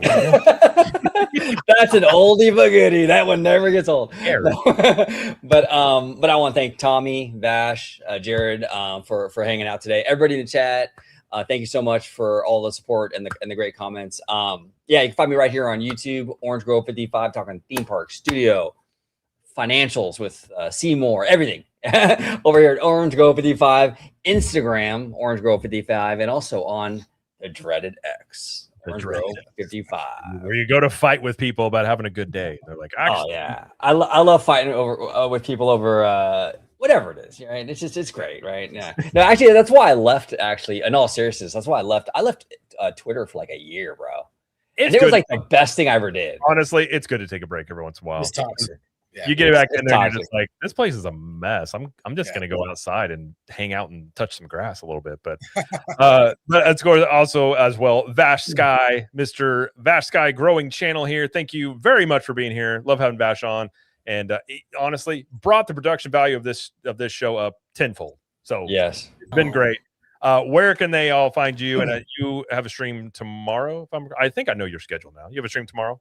Yes. 2 p.m. Eastern after that Park Place right there. We've got our stream talking about probably, certainly Rivers of America. I think that story is just really, really unique. But also, too, I guess we're talking about some restrooms and some water issues plaguing the Disneyland Resort. That's a pretty crazy thing right there, apparently happening over the course of like 12 hours or something. Wild stuff. I'll have more details and everything about that and more. But, Disney also talked about reimagining the classics and so forth and how they're, using all of this data in order to inform their decision-making right there. Very interesting stuff in the context of Carousel of Progress and maybe, I don't know, did it happen? Did it not happen? The Haunted Mansion, all those things. We'll talk about that and so much more tomorrow at 2 p.m. Eastern right there. Join us, Vash Sky ParkCast. Thank you so much for having me on, fellas. Very much appreciate that. Jared, Tommy Toon, OG, thank you so much. And everybody in the chat, you guys are awesome. By the way, when I saw that about the data, I was like, is the data in the room with us now? Because I feel like it's just something you just put in a spreadsheet. Look at the data we have. And you're like, nah, okay. Well, real quick before Tommy gets out of here, John was asking here, how does the Amazon Prime Video early ticket thing work? Okay, well, it was June 17th. They had dropped the availability for the tickets, and you would sign in through your Amazon Prime, and it would direct you to Fandango. And there's probably one time per theater. So it was probably just one theater showing whatever theater was sponsored by Amazon at the time. But luckily, I was going to work that day, so I was up before everyone. So I was able to get that puppy. So, yes, I will be seeing Symbiote Spider-Man one day before you. But I don't even know if that's a thing. There's no spoilers. I don't know. I didn't see the movie. It's just a joke. I'm telling everybody this is what's going to happen, okay? Because Zendaya came out in an all-black dress that looked like Venomized, right? And usually she wears something that hints at the next character coming, and she even wore something that was like Dr. Negative or Mr. Negative related, just like in the video game. So you never know who we're gonna get. I mean, they said the Spider-Man movie is gonna have the most villains in it it's ever had. Tommy's got deep lore here with Zendaya's dresses revealing. Yeah, I like it. Man, I could talk about Marvel all day too, man. Yeah, Marvel. One of these days we need to do a stream because I have way too much. I grew up reading the comics, and I watch the movies, and I'm just like, they're not doing that right. Well, I'm that guy. No, you're right. I got mad. Okay, we'll get out. I'll let Tommy enter. But we back in the day, X-Men Last Stand. Remember Juggernaut in that movie? Yeah. Juggernaut is not a mutant. Okay, his helmet is magic, and in the movie, there's this mutant girl that can stop other mutants, and she stopped Juggernaut. And in the movie theater, I went, "That's bull!" And I started yelling. My buddy was like, "What is wrong with you?" I'm like, "He's not a mutant," and I'm just screaming, and I'm like, "I'm that guy." I quit, man. I quit. Yeah, I'm like, this is ridiculous. All right, this giant man is not a mutant. But anyways, Tommy, thank you for being here. We will do maybe we'll do a Marvel stream one of these days and break all this stuff down when some of these movies come out. Marvel, horror, all of them, man. Thank you guys for having me on. I love hanging out with you guys, man. You fellas, OG, Jared, Vash Sky, Theme Parkin'. It's a legendary show. Keep it rolling, keep it rocking. Love the production on it. I love to join in. Like you said, the time caught up to us, but maybe we'll do a Halloween one because that's, I'm itching for that always. There's something about you guys, man, in the show. You guys just keep it locked in. You guys could probably do more than one a week. So, yeah, just stay motivated, keep pumping out that good quality content. But, hey, speaking of quality content, I finally got a big hitter on my YouTube page. I got the Resident Evil Takeover in Vegas, Horror Unleashed. That thing's at like 11, almost 12K views. Dang. A lot of engagement, a lot of views. Hopefully you guys enjoy that more if you like Resident Evil. Then, I have some steakhouse reviews coming for Vegas. I went on the top of the Rio Casino, 50th floor, went to High Stakes Restaurant, then that One Piece Cafe video. So they're all coming out on TommyToon_world. That's on YouTube. And then, of course, like I said earlier, IG and TikTok, TommyToon_. I'm going to Midsummer, going to D23, going to the first day at Oogie Boogie. I'm going to HHN. Stay locked in for sure. Absolutely, man. Yeah, Tommy's your guy for food, HHN stuff. Absolutely. So go check him out. And Tommy and I did a video reviewing the Animal Kingdom ice cream sandwich. So I was a little off my rocker, I guess, in those videws. I haven't done one of those in a while, but maybe it'll come back when we hang out next.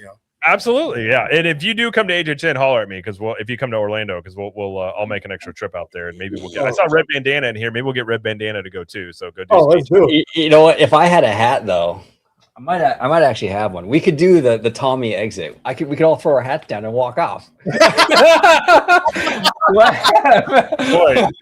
I don't know. I got a hat. Yeah, so that's what I did. I just threw the hat down as my thing, and then Tom, I was like, I didn't go to the level that Tommy did, but it worked. It was a good video. It works. It'd be a pretty great little ending to the show, I like it.